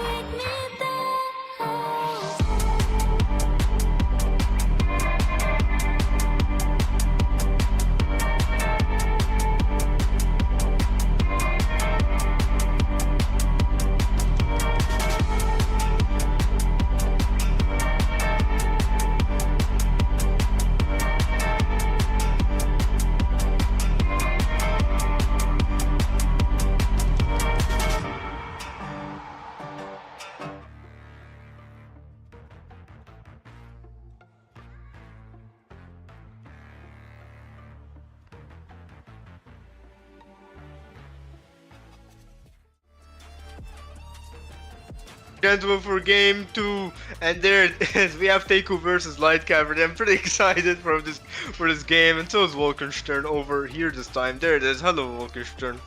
Hello, it's me. And I think hockey is that way. Wait, that way, yeah. Here, Yes, that way. and you're this way. Yes. Yeah. Now I'm looking at Wolf. But yeah. Anyways, we are pretty excited for the upcoming game here. You can see the predictions. Again, very split decisions here, as we can see. I mean, yeah, like we see, like some people are for Teiko, some people are for Light Cavalry. My prediction isn't there because I was a bit too late, but last game's prediction was mine was included. So here we see that predictions of the other people from the staff and from the cast. So we're gonna see some interesting things, I believe, because it's not cohesive. Both teams have a shot at winning, like the previous series. My prediction was right with Opertum. Now we're gonna see hopefully another win for my predictions. Like playoffs, I've been always over. Except that birthright fail, I've been predicted I think almost every series. It was pretty unfortunate, I guess. Mm-hmm. But apart from that, I'm pretty excited to get into this game. Teiko versus Light Cavalry, a really strong matchup. Like you said before the pause, they faced each other before, and now this is their second time seeing each other, especially when they're under pressure. And let's see now. Let's see how it's gonna play out here. We have Light Cavalry with Teiko there. This is the first pick going in for the side of Teiko over here. We have a really close walk to the camera over here. What's your opinion on this walk? Okay, we see here the Louis being banned out as first ban from the side of Team Teiko. And okay, now I understand what our streamer was mentioning, that something didn't get changed with the logos here from both teams in draft. Like Opertum eSports logo is still the same as Team Lunatic, even though it's supposed to be Teiko's and Light Cavalry's. But I hope this gets fixed until the next game. Anyways, we are here. We see the Roger ban being banned out from Light Cavalry. Don't get confused from the logo, guys. And here we see the next ban from Team Teiko incoming soon. Louis getting banned here, actually. Did you expect this? We didn't see a Louis ban from the previous match, but now we are seeing Louis. We see the Roger taken out by Light Cavalry, and this is gonna be completely different now. I mean, knowing Teiko, they're gonna probably ban more rotational heroes since they probably don't use it that much. And there it is, like I said, Ling is taken out. So yeah, we're gonna see a lot of rotational different bans coming in from the side of Teiko. And on the side of Team Light Cavalry, I think they're mainly going in for like the meta and the focus bans, I would say. And the thing is, basically Team Teiko is basically drafting like you wanted to, like you want your teams to draft. Like you mentioned already, they're banning out the heroes that can rotate fast and quickly. You wanted the Louis, for example, being banned. Ling, you want to be banned. Potentially also Chip, unless your first pick you want to maybe get the Chip yourself. Like they're drafting like you wanted to draft. I mean, to be honest, they can ban something and hope for the Chip not to get banned by Light Cavalry here. Because now Matilda is banned, and the only two rotational picks you have on the roam is Chip and Angela, but it looks like they did take out Angela over here, Teiko, and now if the chip is open, you could probably see it right now. But if not, looks like Cavalry could take the chip out. If not, we could probably see like a Moscow ban, a Clint ban, or maybe even a Mage ban coming through. So let's see how it's gonna play out here. Light Cavalry and Teiko. And there it is, the Minotaur. We've seen the Minotaur getting banned all games from the previous series, and the chip is open. So are we gonna be seeing a chip first? No, it's Where? a hair. After the nerf Harry as first pick, still like that's very risky. Like I mean, his I ban- thought yeah, his damage is still okay, but like the thing is his ultimate got nerfed. Like his slow is not more there. Basically his first skill got also nerfed, so it has less damage there as well. So that's very risky, especially as a first pick. Like considering Chip is open, Chip got buffed. Chip is strong in current meta. Chip can rotate. Chip can be everywhere you want. And the fact that Chip is open but Mino is banned, it just makes it way better, because knowing the Mino versus Chip matchup, I think Mino is probably Yeah. one of the best matchups against Chip, knowing that his Morning Fury takes time, and by the time people come into Chip's portal, he already can knock them up. And Xavier coming in, so that's a pretty solid coming in, solid picks coming in from Light Cavalry, getting the Xavier, getting the Chip, and I'd say like giving away Herth just for a Chip and Xavier isn't really the best of choices. But once again, for Teiko, this could be a more comfortable pick. Maybe this is something they've played with for a while. This is something that they practiced, and you could see like a whole different gameplay from them. Maybe they planned this draft out already, and maybe they have something prepared against the Chip and Xavier. Maybe they're going for a counter comp for that. Maybe they're just gonna focus the Godlin, get the Harif ahead so that he can snowball the game out of control. Like, they need to have a plan, or else I don't get the Harry first pick. So let us see if they have planned something specifically for that team comp. We're seeing Rafaela today again. So there's something about the Rafaela. Okay, there is. Did she get like buffed on something? Like, did she get adjusted? Because I don't think I saw Rafaela in the No. patch notes. No, nothing. Nothing. Did you get picked in MEC today in the other tournament? Did she get picked in some big tournament and maybe she's now like good? I don't understand. But Thomas also coming. That's the first for today as well. But Thomas is a pretty good XP laner, I'd say. A pretty good fighter, pretty beefy, and is able to take and tank a lot. And Terizla coming in from the last pick from the side of Light Cavalry before the second ban phase over here, and now it looks like it's gonna be a ban back and forth on the marksman. I mean, we're gonna see a marksman ban coming back and forth just in battle here. I can imagine that happening. So we could see like from Light Cavalry marksman ban, I mean from Teiko marksman ban, and from Light Cavalry you're gonna have to start taking out junglers or tankers, right? Because you could also take out Baxia here.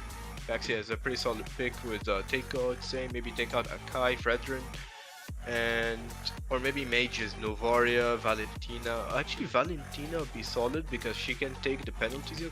And keep in mind, Valentina isn't really the best pick against Chip, because from what I heard, I think Valentina IMU doesn't work with the shortcut of Chip. It doesn't really work. I tried it once. Nothing actually happens if you use the Chip shortcut ultimate as IMU on Valentina. I don't know why, because it's supposed to work the similar, but okay, apparently it doesn't. Yeah, and there it is, the Baxia coming in from the side of Light Cavalry, pretty solid. I mean, taking Baxia is pretty good here, considering that you can now anti-heal not only 3 but 4 now, which is export, but also export is a pretty good pick against Baxia. It's just a matter of execution, how it's gonna be playing out. And the last pick is... Are we gonna see maybe a Lilia? I would say a Lilia is pretty good here. Imagine if they surprise us now and they pick the Harry from the mid lane. It's on the mid. Nah, it's just a Valentina. I mean, you Solid can pick. still get the Dawning Light, the penalty zone, so Valentina still counts as a pretty solid pick here. I think though, for my personal opinion, I think Lilia is pretty good, despite you can slow Terizla down, slow Baxia down, slow Chip down. And overall poke is just amazing. But now for the side of Light Cavalry, you're looking for a marksman. They don't have much choices open except for Clint is still open, Brody as well, and I think Brody against Hearth matchup is probably really good, because for most of the matchup right nowadays, Brody versus Hearth, I think Brody just wins overall on the lane. but it looks like the Clint is gonna be coming on. It's a pretty contested matchup, but Clint over on the late game gets really troublesome. And this is a draft for match number 1, game number 2, ladies and gentlemen. So this is pretty interesting. We've seen the Rafaela for the second time today, Yeah. and I Okay. think we have a little bit of technical issue here. We are back on the draft and look at the draft again to see what happened, and a little technical issue with MEC season 3. That is pretty unfortunate. But what are your opinions? You haven't heard your opinions yet on the draft, Wolkenstern. Honestly, I believe. Wait, what's going on? Honestly, I believe that like I like Taiko's ideas here, but I prefer like Cavalry's draft. I mean, Teiko's idea is amazing. I would say they have potential, but once again, like looking at the draft on paper, I think like Cavalry's draft is just better, beefier. There's more team play to it, and it's the thing is about Taiko's draft. It's like the bigger the risk, the bigger the reward. But like they gotta make sure they win the risk, right? Mm-hmm. And getting in the hair, the Rafaela, the Thomas, it's pretty nice. I would say the movement speed going in with the Thomas as well, and the Exborg pick coming in. But once again, you're dealing also against heavy picks. I mean, the Clint coming in, the Xavier. They have pretty good late, so it's just like this is gonna be a really patient game in my opinion. This is a game that is willing to go late from both teams. Mm-hmm. I agree with you. Like, if the thing is, like Cavalry have the game easier. Like they just need to scale a bit, as you see. And even if Harif gets his eye damage items from the side of Team Taiko, there's no guarantee that he's gonna carry this. Like, you need to set him up because we've seen already in a previous attempt with the Holy Baptism of Rafaela in the previous games. It didn't really work out. You get the Holy Baptism, but you never get 5 people in a Holy Baptism.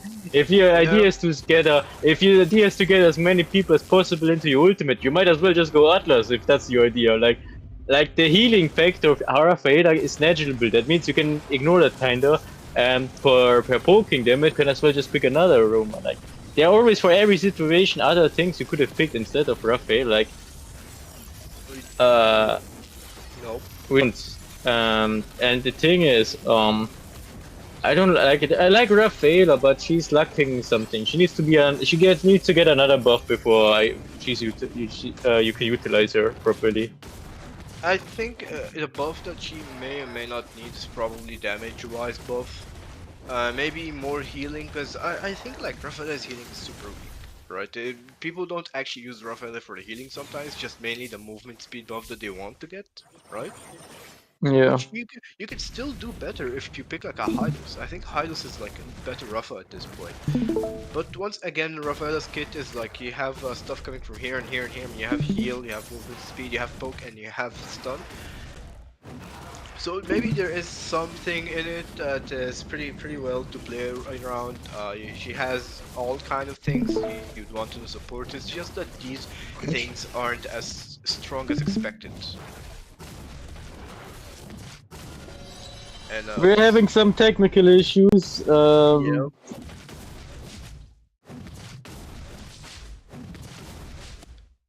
We saw the game for like a split second, or maybe a quarter of a second here. There's nothing to say here apart from technical issues. So please wait with us as we fix the problem.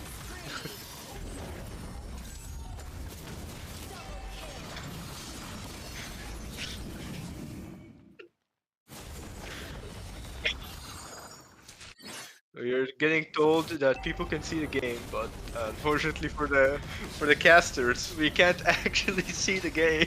So I don't know what's happening, but I'm gonna say that's a really nice gank I see right now. No, I'm see. The The game is ongoing. I see it on the official stream, but like we don't see the clean feed. What do you think? Try to guess what's happening, right? I can't see the game right now. Try to I maybe. see it. Like it's like Cavalry in a early game goal lead as we expected, and they're doing fine. Are we seeing the stream finally? There it is. 5 minutes already. Damn, 5 minutes of nothing. I could. There we are.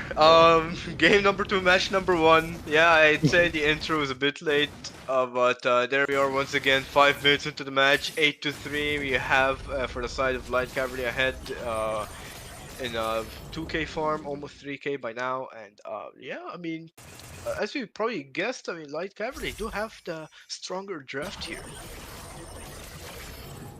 I still wonder what happened at the start because like the 2k goal lead doesn't appear out of nowhere, and we know the better drop, but still like You can Team see Teiko the should Rafaela. have. Yeah. I think I know what happened now in the early game after seeing that.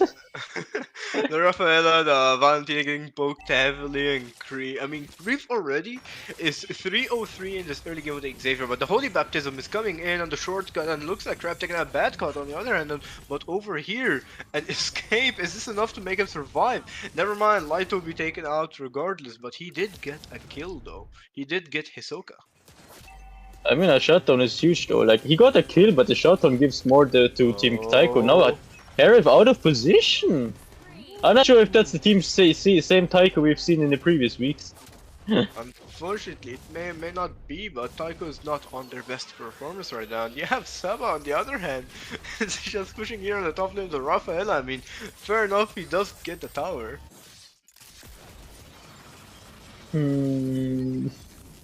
That's a very rough start for Teiko. And now mid lane, Valentina is in big trouble getting killed now by the combo. Holy Baptism coming, doesn't actually have a kill back, shutdown! There it is. Hey! The flicker Holy Baptism. What a play coming in from Saba. I mean, pushing the top and then coming back mid to get a shutdown despite being 0-3. Now that's savage coming in from the Rafael, I would say. And Ram over here does land the red tree as expected from him. Knowing him, he is pretty one of the best junglers I know of right now. There it is, a penalty zone. Bad cut with the Vengeance. Caught in Inferno, making him tanky. But is it enough for him to survive? Donning Light and does survive. Is he going to be surviving on 1 HP? So is Hisoka. Hisoka's taken out by a double shot passive coming in from Alan. And Alan will be pushing in the mid lane as well. There's a pretty good fight coming in from the side of Light Cavalry. Not only getting the turtle, but also feeding Alan in the other hand. I mean, now he's 3-0-7. I mean, you've seen Alan's probably everywhere on the map now, and they need to start taking care of that Clint. He's not wasting any time to snowball more and more out of this lead here. First it started with 2k gold lead, now it's already snowballed to 4k gold lead. They're continuing to pressure them. Valentina now out of position. Penalty zone being used from her from the IMU, but she's almost burning away. Surviving with a slither of HP. She's making her way back to the base, but still, the damage has been already done. Team Light Cavalry are having is in the driver's seat. Pam is already looking for a good portal to go to as jumping point. And again, Rafaela out of position. The thing is, the lead to Wonder gave vision on you. Why did you even go there? That's pretty questionable position coming in from the Rafaela, considering the fact that she doesn't even have flicker to get out. And there is a Cotton Inferno with a Vengeance from Batcot. Is this enough to make him survive? Lito is looking for it, but no, never mind. On the other hand though, Valentina, I mean, I guess Valentina is in position. The Rap is a bit too aggressive now. He's taunting as well, knowing that he has a game in his hands over here. And I don't know if you saw that, but Rap taking only 1 damage from the second skill of Expork? I mean, that's a pretty tanky Rap. Bad cause he doesn't have the Counter Inferno, is immobilized.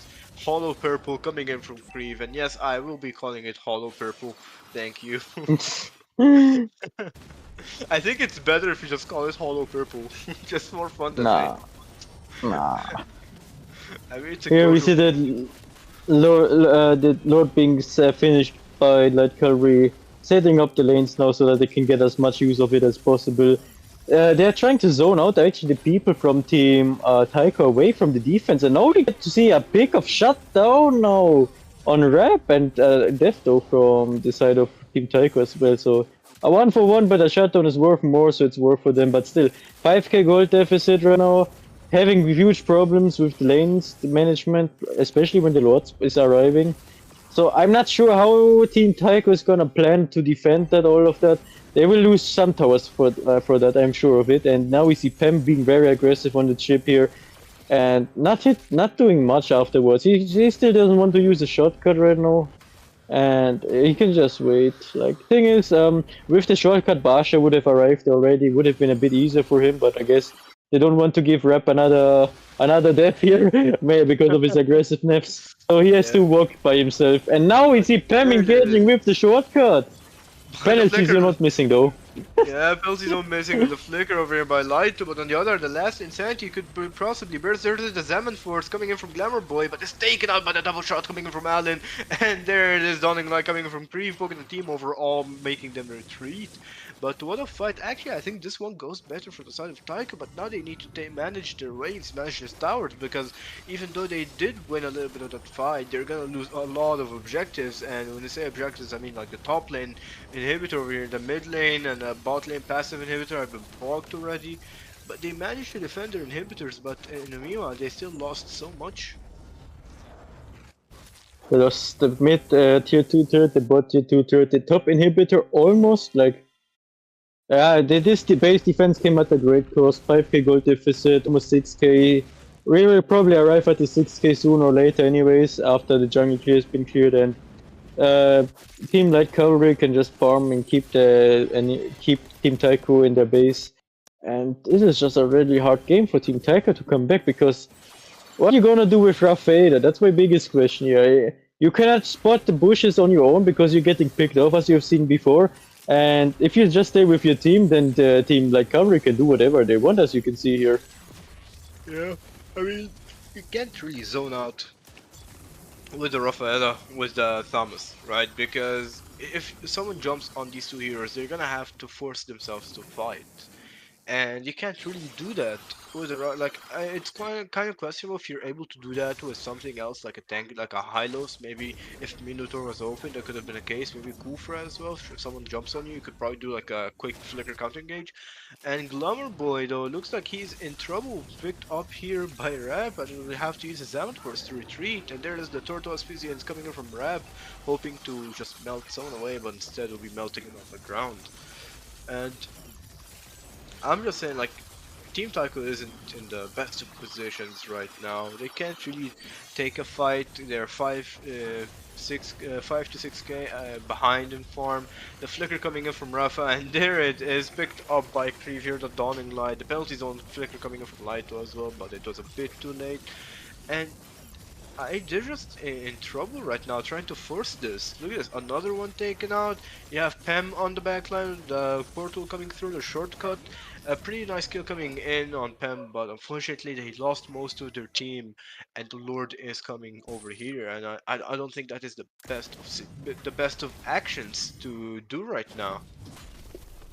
The silver lining for Team Teiko is Harif has the gold, has the damage items, so theoretically there's a little chance that he can carry a team fight, but like until he can, like, by the time he carries a team fight, the game is basically over, as you can see. Inhibitor towers are getting pushed heavily, top lane towers getting pushed away from the enhanced lord as well, so Harif already lost his spell as well. Like, yeah, you drafted all for this for Harif, but like he cannot save the day anymore alone. Unfortunately, it's not his game over here when you're losing pretty hard here on the farm, on the objectives. And this could potentially be the end of the game right now. We're kind of seeing an action coming in, the last Insanity coming in from Hisoka. They're trying to defend over here. Teiko using everything, the Quadrant Inferno coming in from the Thamus just to try to clear faster. And they did manage, but they lost all of their inhibitors. And I hate to say, but the next Lord might not look too good for them. Like, the only chance Team Teiko have at this moment is if they force a team fight, a miracle team fight, where Harif can maybe get a triple kill, Maniac, or potentially a Savage, but like Savage would be a bit too much, I guess. But still, like, they need to make, they have to play around him. They need to get something. Like, oh, look at this, so much damage on Harif. If he's getting bursted down first, this could be a game-ending team fight. taken out over here, but the Counter Inferno, the Vengeance, still doesn't do much. Bad Cut is taken out here on the Thamus, and now the Conceal coming in from Pem, they want more, they're looking for more. 2 flickers already burned, no resources from Team Teiko. And IMU penalty zone, he's looking for something, but it's poked heavily and taken out here. And that is it. Allen has a bit too much damage. I mean, you've snowballed the Clint, I think, a bit too much in the early game, and they, like, Team Night Cavalry didn't wait. They said we gotta do it fast as possible. Bam, bam, bam, bam. You already see Allen was like 307 in the early game, which is something you're not supposed to see. And of course, farewell to him. He does get the MVP. He does have a lot of damage here on the Clint. I mean, you can see is almost full build in 14 minutes, and what can I say? I think, like, even when you draft around the Hearth, it wasn't really the best of drafts. I would say there's not much Hearth can do if your team doesn't have that much setup, especially with Rafaela, who's extremely tough to get something on with the Holy Baptism, because you can only, like he said, like Wilkinson said, you can only get 1 to 2 at a time, and that's just not enough for the rest of the team to do much. I mean, at this point, you could have as well just picked Atlas. That would have maybe helped out the Harris. Yeah, that's true. Atlas or Tig or something else. Apart from Rafaela. I don't know. The thing is, they picked the Rafaelas in the worst possible drafts for their own team. That shouldn't happen. That is already the second time we see the Rafa draft here, and it failed again. What can I say? This is just not good drafting. Like, that was a draft diff in the first game now. Like, Cavalry got Xavier, got Chip. Like, I thought at least they would pick up the Chip from the side of Team Teiko. That would be very good for them, and they could do something. Yeah. But that was the whole point. Like Cavalry even served it on the silver rare after banning the Minotaur. Like, if one of your biggest counters is banned, why not just go for Chip? But instead they just gave it away for Hearth, and they gave Chip and Xavier, which, like, it confused me, but at the same time it made me think, like, maybe they practiced against this, they know that they can give it away and have something for it, but I don't know, it was pretty awkward to see so. But it didn't work out, definitely, whatever they practiced, and I hope we're gonna start soon with the next game, with the draft. We are going straight into the next game, and there it is, the MVP going in from Allen. I mean, he had a pretty good game. Well played to him. And yeah, let's see now how this game is gonna play out. Does I? We have a little bit of technical issue again. Yeah, while we're waiting for this to be resolved, shout out to Bablu, MOBA Bablu, one of the best junglers in Europe. We love you, Bablu. Also, happy birthday to Gray. The best one trick Nolan I probably know of right now. Also, I was told to say this by an amazing French caster, Le Fish au Chocolat. But apart from that, let's get out of here now. Let's get back into the game. We can see it right now. Light Cavalry versus Teiko, game number 2, match number 2. And there it is, Light Cavalry right now on the first pick. They changed the things up now from the side of Team Teiko so that we don't see a draft diff. Like, that was literally draft diff last game. Like, you could, like, Team Teiko were trying their best, obviously, but like the Rafaela pick didn't work, so they need to draft something differently.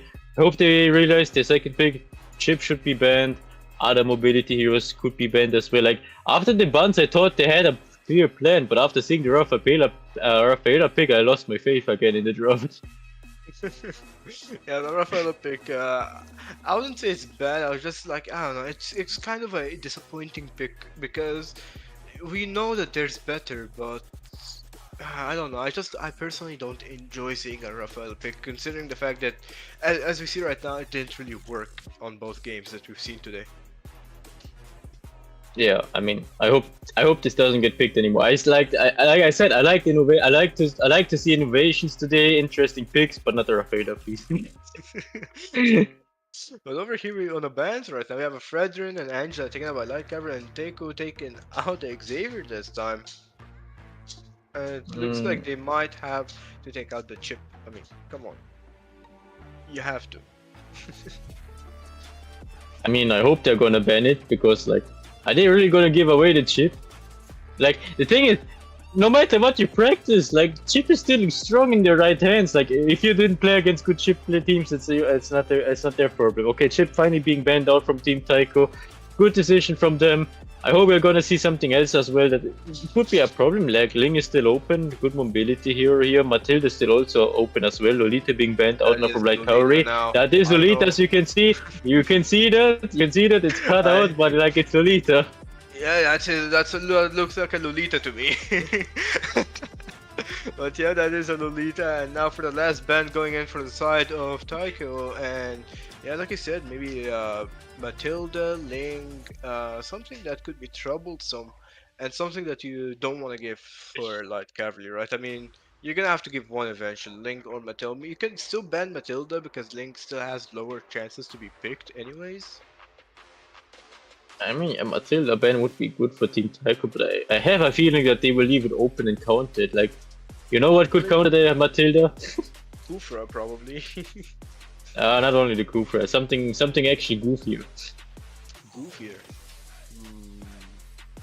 Louis taken out, but no, I don't know what kind of. I mean, Esme is still on the table. I know Esme is solid against Matilda, Kufra.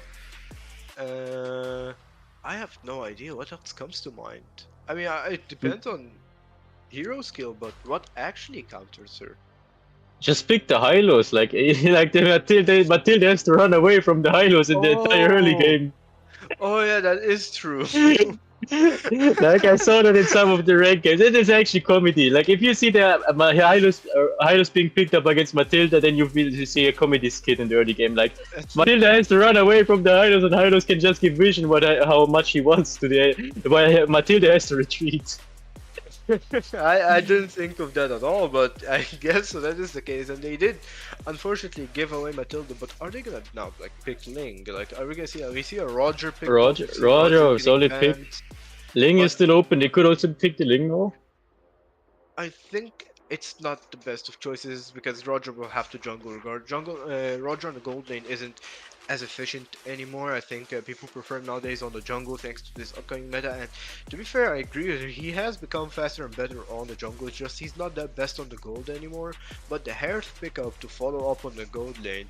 Once again, we could see a Hearth carry this time, but he just needs the setup and not a Rafaela. Okay, so yeah, real setup hero. Flock being picked up now from the side of Light Cavalry is a strong picker. Again, we've seen already Claude earlier today with on Wicked with who had great blazing duets. So we're going to see similar strong performances from Light Cavalry on that hero. And in the meanwhile, Teiko, I don't know. I'm not sure what they're gonna think now. I mean, I think they could go for Nuvaria here. She's open and Lolita is banned, so that could be the case, right? Or they could probably pick a different mage depending on the game. Maybe even Valentina could work, or just go for the roamer now or the XP laner because you still have fighters. Every fighter in the game is basically practically open. You could take like a Yuzong and ban Terizla, or you could take Terizla for yourself, or it depends on how it's gonna play here. But I think they do need a mid or an XP right now before they get banned. I think they could go for mid laner here. And it's gonna be Oh, he actually went for the XP lane with the Ruby. Could also still be a flex pick. Yeah. Could also be picked on the roaming position, so we don't know that yet, but still a very strong pick for now. Pretty nice pick, the Ruby taken here. I mean, she's pretty flex, and a good Ruby is a dangerous one, I would say. Could change the tides of a game with a simple I'm offended. I would say that. But now, the Baxia being taken out here, I mean, they don't want to play against Rap on the Baxia again. Yuzong, solid ban coming in from Light Cavalry. They know now that they could ban the XP laners just to force Ruby on the XP, just in case they don't want her to be flexible.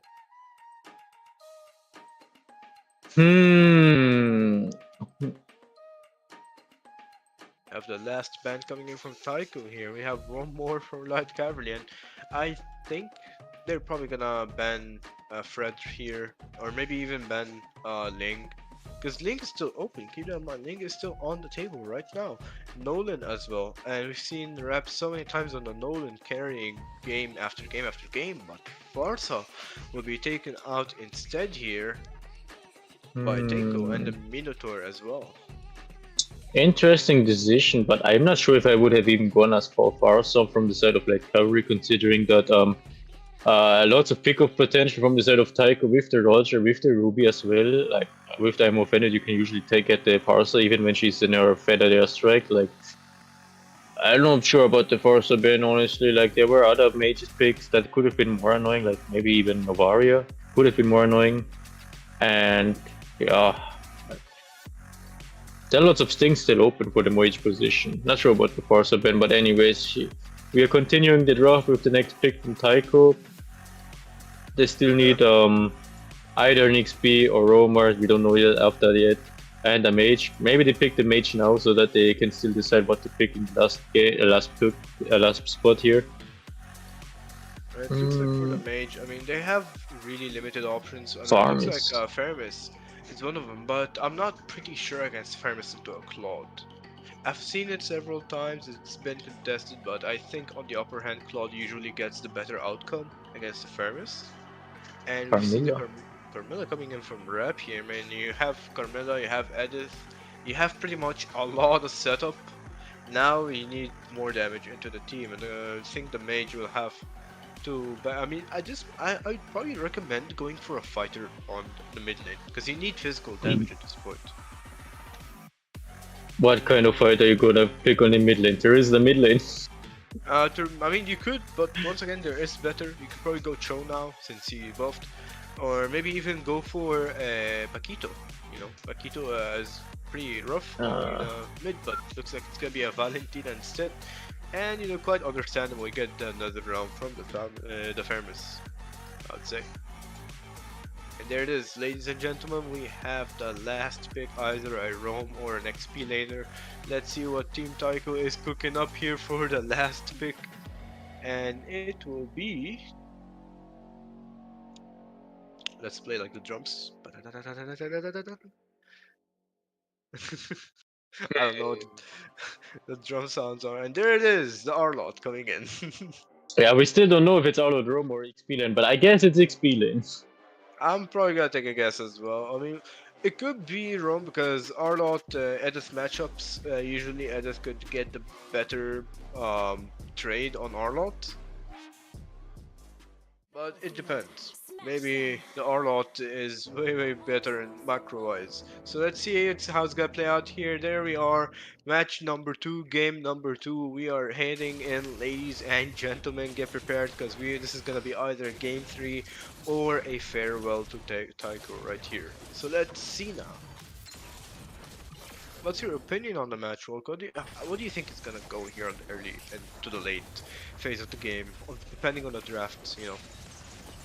I mean, team like Cavalry has very good teamfight potential with the Carmilla, with the Edith, and the rest of the team composition it just fits well. Also with the Valentina, who can steal the Nether Realm from the Farmis, and with her AMU ultimate, and they just have so much working together. Like you can see how the heroes are working together. While from the side of Team Taiko, they have again the Harry, and the Roger this time even, but.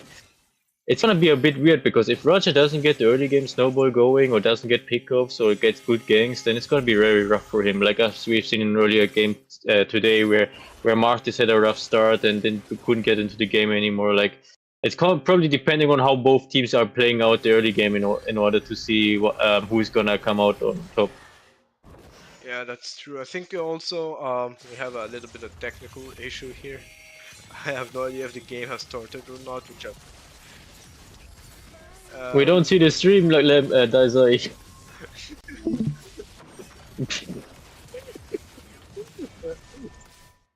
We don't see the stream here. I DM'd Dazai, but he didn't see it. Yeah. We're currently getting flamed by Dazai. But anyways, Okay, there we now it's are. We can everything. finally see the game, and already 2-0 for the side of Teiko. I mean, you can see Hisoka had a kill, Saba also had a kill, and this is a pretty interesting early so far. 2k farm difference. The I am offended coming in. We already going in with a rough fight. There it is, another round coming in from Kuro, but I think Kuro might be in trouble now. Lighto with a flicker. The primal raz coming in is going, still focusing for Kuro. The Hisoka with the retribution here, but Kuro does survive. And looks like they're looking for a fight. I am another round coming in from Creeps. Is it enough for them to retreat? Looks like Pem over here is looking for something. Gets Sabarito, the Lycan pounds. Batgun on the other hand is looking to get poke, and there's another Amofenda coming in for Thao, but will be retreating here from the support of Matilda. And there it is, we're back into the normal game. Take it up, Volk. Thing is, Team Taiko have actually gotten a very great, comfortable start for themselves. They have almost 2k gold lead, are already clearing the Elite 1 as you can see here. And on the top lane, we see an interesting brawl between the Edif and the Arlot. No one is gonna die, obviously, but still interesting to see how much damage Arlot deals in the start of the game. As you can see, a lot of flashes with the final slash, another stack, and lots of damage and poke from both sides of the game. Like, we're not gonna see much, but there's still a gold lead for Team Taiko, so they can be more aggressive, they can be more brave in their interactions. I'm sad to see that we didn't see how the first 2 kills even happened. But here we are, and Roger clearing his buff here. Mid lane, we see the next action coming here. Farm is clearing the minion waves here, and in the meanwhile, Team Taiko are slowly rotating towards the gold side of the map, so bot lane. Gonna be probably a team fight here. And here we see the I am offended. And the damn. coming in, but the flicker Creep saves himself just in time, and there is a curse of blood linking with another realm pretty good coming in from Kuro to prevent the over damage coming in from the Carmela's curse of blood. And it looks like they're looking forward to keep pressuring here on the gold lane. I mean, Hisoka is back into the fight. You still have Saba in there. Glamour Boy does use the Zaman Force, so I don't think they're gonna be trying to forcing anymore. Instead, they might be probably looking for a setup coming in from Saba. There it is, the setup coming in. Hisoka does get damage on Rap, on Pem as well. Is looking to take out Pem here with the Lycan Pounce, and does so as he wishes. And he does have still the backup coming in from Glamour Boy and Saba over here. But looks like Saba's in trouble now. And this is my stream died here unfortunately, but another realm coming in from Creep saving the team just in time. But now the counter engage coming in from Hisoka, the Lycan Pounds, the Curse of Blood linking 4 here, forcing them to retreat. But there is a final slash coming in from Batcon, and this is a pretty long brawl, I would say. But it looks like at the end of the day, it might go for the side of Teiko here on the turtle. I mean, judging from the positioning, Rap is trying to go for a steal. Is he gonna be able to get it? No, unfortunately, but is backed up pretty well here by Pem. What a brawl. Very interesting, but at the end of the day, Team Taiko come out on top, have already a very strong gold lead, now 3k gold lead, and not looking any better, so there's a potential for game 3 here, as you can see, unless Team Cavalry find a very good team fight. Like, everyone is rotating towards the bot side of the map again. We see everyone is getting ready for another team fight here.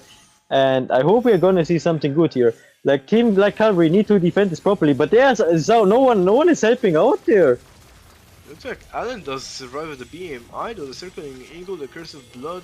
The Okura will have to use another round, but now the gold lane side, it's not looking too good for Alan now, since Glamour Boy, you know, he's catching up, he got the tower he wants, he can rotate and participate in upcoming fights.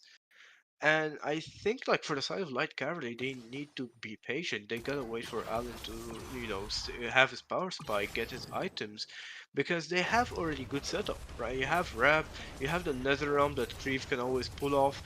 You have the backup coming in from Pem. You have Engage and Resistance coming in from Light 2. They just now need the damage. They need the follow up. They need the burster, and that goes to Alan. That's his job here, and they need to wait for him. I mean, Team Light Cavalry were searching for a pickup, but they couldn't find anyone, and in the meanwhile, Team Teiko just farming silently, getting another, getting another soon objective, potentially. Nah, they can't get it, but oh, maybe there's a pickup finally! There it is, but Hisoka, the Lycan Pounds, is unable to get that much damage, although the Netherrealm coming in from the side of Teiko. There it is, Glamour Boy taking out Creeve, Hisoka taking out Lighto, and what a fight coming in from the side of Teiko. Now they're able to push not only a top lane, but get a turtle for themselves, but instead they're looking in to kill Rep over here. The Lycan Pounds coming in, the mega kill coming in from Hisoka does have a lot of damage here on the Roger. They're also going to be getting mid lane as well, which is pretty crucial, I would say. 6k gold lead in 7.5 minutes. That is a perfect start for Team Teiko. Like, that's the Teiko we wanted to see in the previous game, but it didn't work out with the game plan they had. Now it works much better since they have a better roamer, like a better pick here on the roaming position instead of the Rafaela, because as you can see, Arlo has so much more influence in the game. Yeah, that's true, and Saba as well has just been using the ammo fended one after another here in the Ruby. They have something that they're able to sit up with alongside the Roger and the Hearth. Apart from the Rafaela that wasn't really able to provide what they needed. I would say it's just with the right draft the team can really shine. It looks like Lighto is going to be in trouble soon. He's going in, does have the Primal Wrath, will be triggering it, and the fights from both sides. There is a Curse of Blood linking 3 people. There is double Netherrealm coming in from the side, both sides, and there is Lighto taking out Hisoka, and this could be crucial. This Badcon takes out Lighto. Allen, there it is, gets his first kill, and Zerap taking out Badcon, and this is going for the side of Light Cavalry. I mean, come on, taking out Hisoka early on in the fight just gives them the fight over here, and there is Pim avenging his friend, going in still for more, and there is Rap still looking for a dive, they're still looking for a poke, but looks like it's not gonna be going too well. It actually does, he does survive the tower shots. A wipe out! A wipe Like, out as well. And mid lane tower, there was a 6k goal in favor of Team Teiko, and after that wipeout, Cavalry were able to pull off. It decreased to just a measly 2k gold lead, and now they're coming back into the game. Claude is just scaling very well, and the later team fights are just going to be better for Team Light Cavalry. Team Teiko just dropped the ball. I mean, to be honest, if you've seen that fight, you've seen the amazing team play, the amazing focus coming in from Light Cavalry. Like, they know they got Hisoka first, right? You saw Hisoka getting picked up by Lighto here early on into the fight, and then as long as the fight went, they're able like, yep, we can take that fight. After all, we've taken out their Feramis, I mean, the Ruby, we've taken out the Roger, and now they've taken out the Feramis again here, giving it to Alice. Allen, I mean, and they're just like they're going now. They now are back into the game. They have the map again. They have the aggression they want again, and this could change the tides of so many things right now. Team Teiko can't even start a lot right now because of that thing that Team Lake Cavalry were able to manage, and now they have to be actually very careful that they're not throwing this. And now we see an engage from Edifio almost like that is very scary now from the side of Team Teiko. If they get picked off again, there's a chance for like Cavalry just setting up for a Lord. Now we see someone, Roger went into the right bush, and Team like Cavalry are just heading straight out for the turtle, for the Lord, because our Lord isn't there. That's a 5v4 on the Lord. They're not waiting for it, they're just gonna rush it straight away, and look at this, Saba is looking and giving vision, is trying to do something, the Curse of Blood, the Flicker, and the... It's already finished!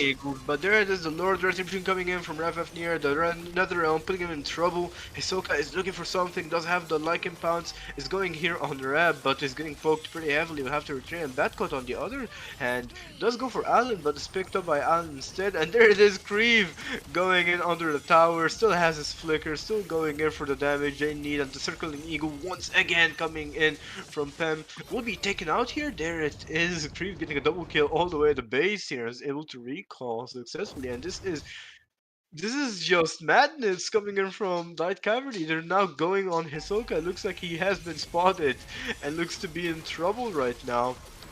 Oh, I mean, Hisoka. perfect teamfight execution from the side of Light Cavalry. That's what else can I was supposed to say. That is just perfect team fights.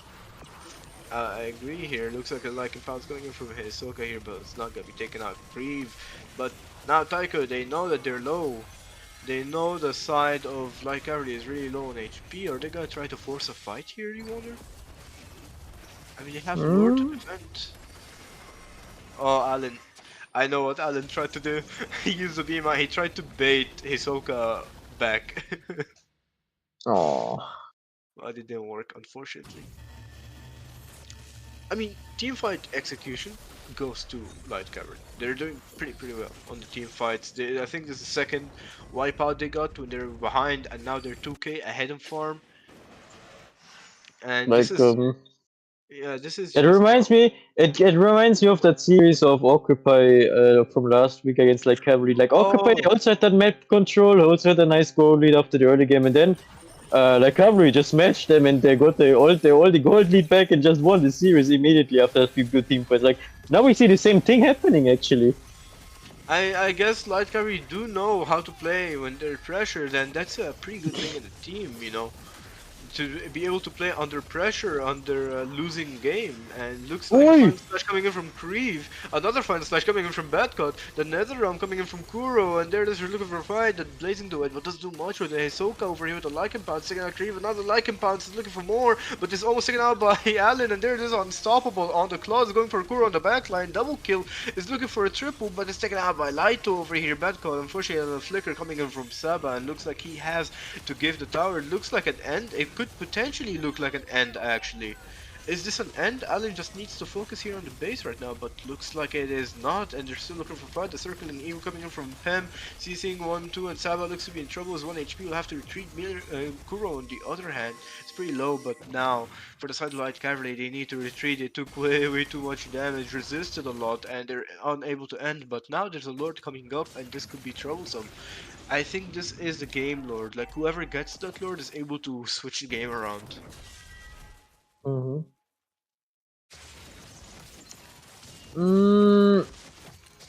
Okay, if Light Cavalry managed to lose this Lord and lose a bad team fight, then this is game for Team Teiko. But if it's the other way around, it's the game for Light Cavalry. So it's all mainly about the setup. Okay, they're just checking the bushes now, give vision, and they're actually trying to get a big fear. Look at this. They put poke damage. I'm offended being used Nether Realm from Farmers for no reason. He didn't save anyone, he just lost it. Now the Nether Realm couldn't come from Kriv here. He's probably using it soon. Yeah, he's probably using it now, right? There he is. There it is. Hisoka's in trouble, taken out by a rap here, and looks like they don't even want the Lord at this point. They just want to end. I mean, they don't have the minions, you know, they're still on the mid lane here. You can also have another wave on the bottom lane there. I think that's a double wave down there, but what a fight. I mean, they know that Saba had no flicker, and they noticed that Saba is in a really rough position, but the Nether Realm coming in from Fermis is actually quite questionable.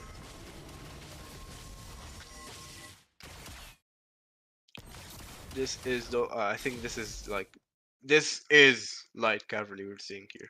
Right now, that's team the fight, peak Light Cavalry. I mean, the team fight execution, the team play. This is Light Cavalry, everyone. You're watching Light Cavalry at their peak right now. They got this in the bag, I would say.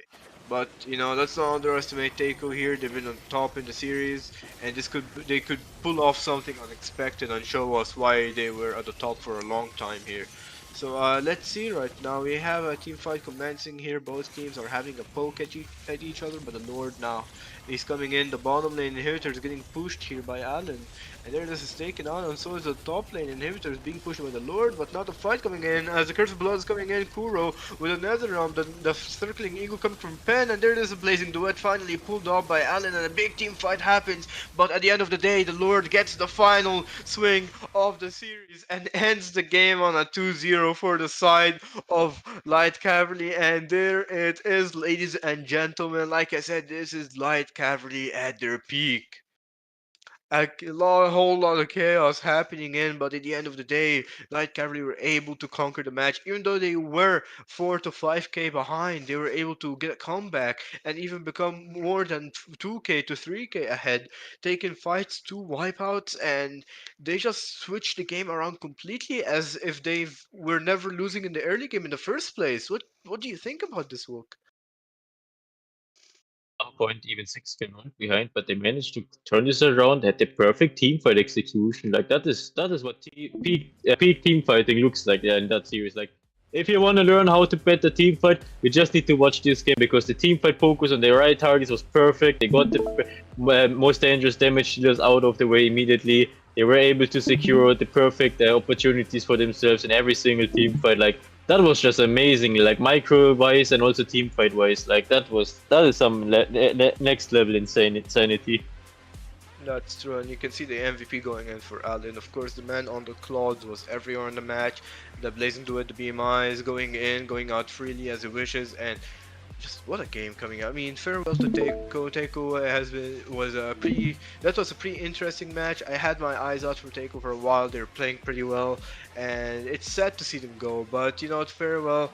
They did their best, and yeah. I mean, what can I say apart from thank you, Teiko, for the interesting matches, and you're the interesting team that showed us a lot. But on the other side now, on the light cavalry, we have a bigger threat on our hands, and that is Allen over here. Boy, Allen over here with the MVP. He got 7 kills, 0 to 7 assists. He was pushing a whole lot, taking a whole lot of damage, and also dealing a whole lot of damage. Look at his team fight participation, 82, despite being a gold lane. He was able to play freely.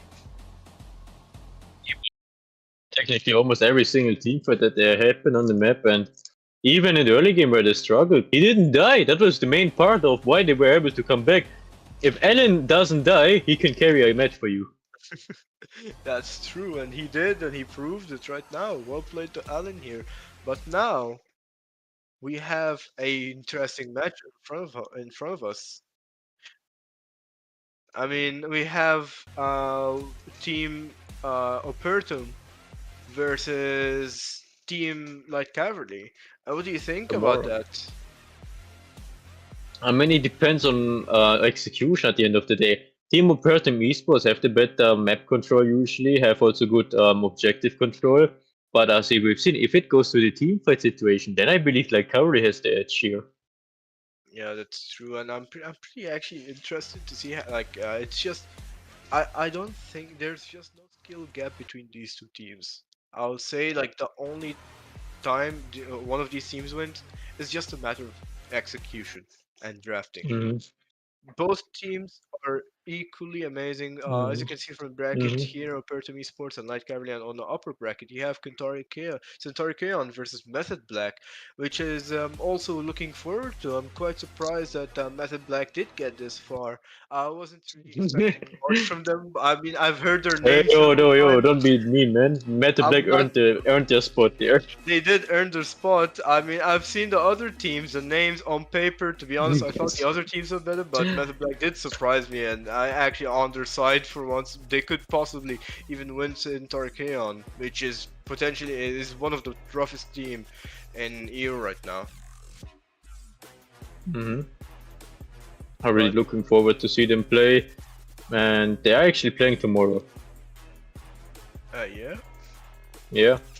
They are, and I'm pretty excited to see how it's gonna go. I think I'm also casting for tomorrow. But yeah, that's a pretty interesting series we've seen today. I mean, the Rafaela picks wasn't really the best on both games.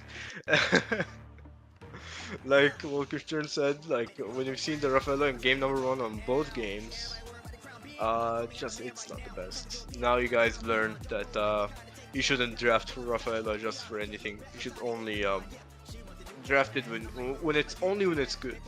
But right now, let's have the few last words we can have here. What do you think, Wolk?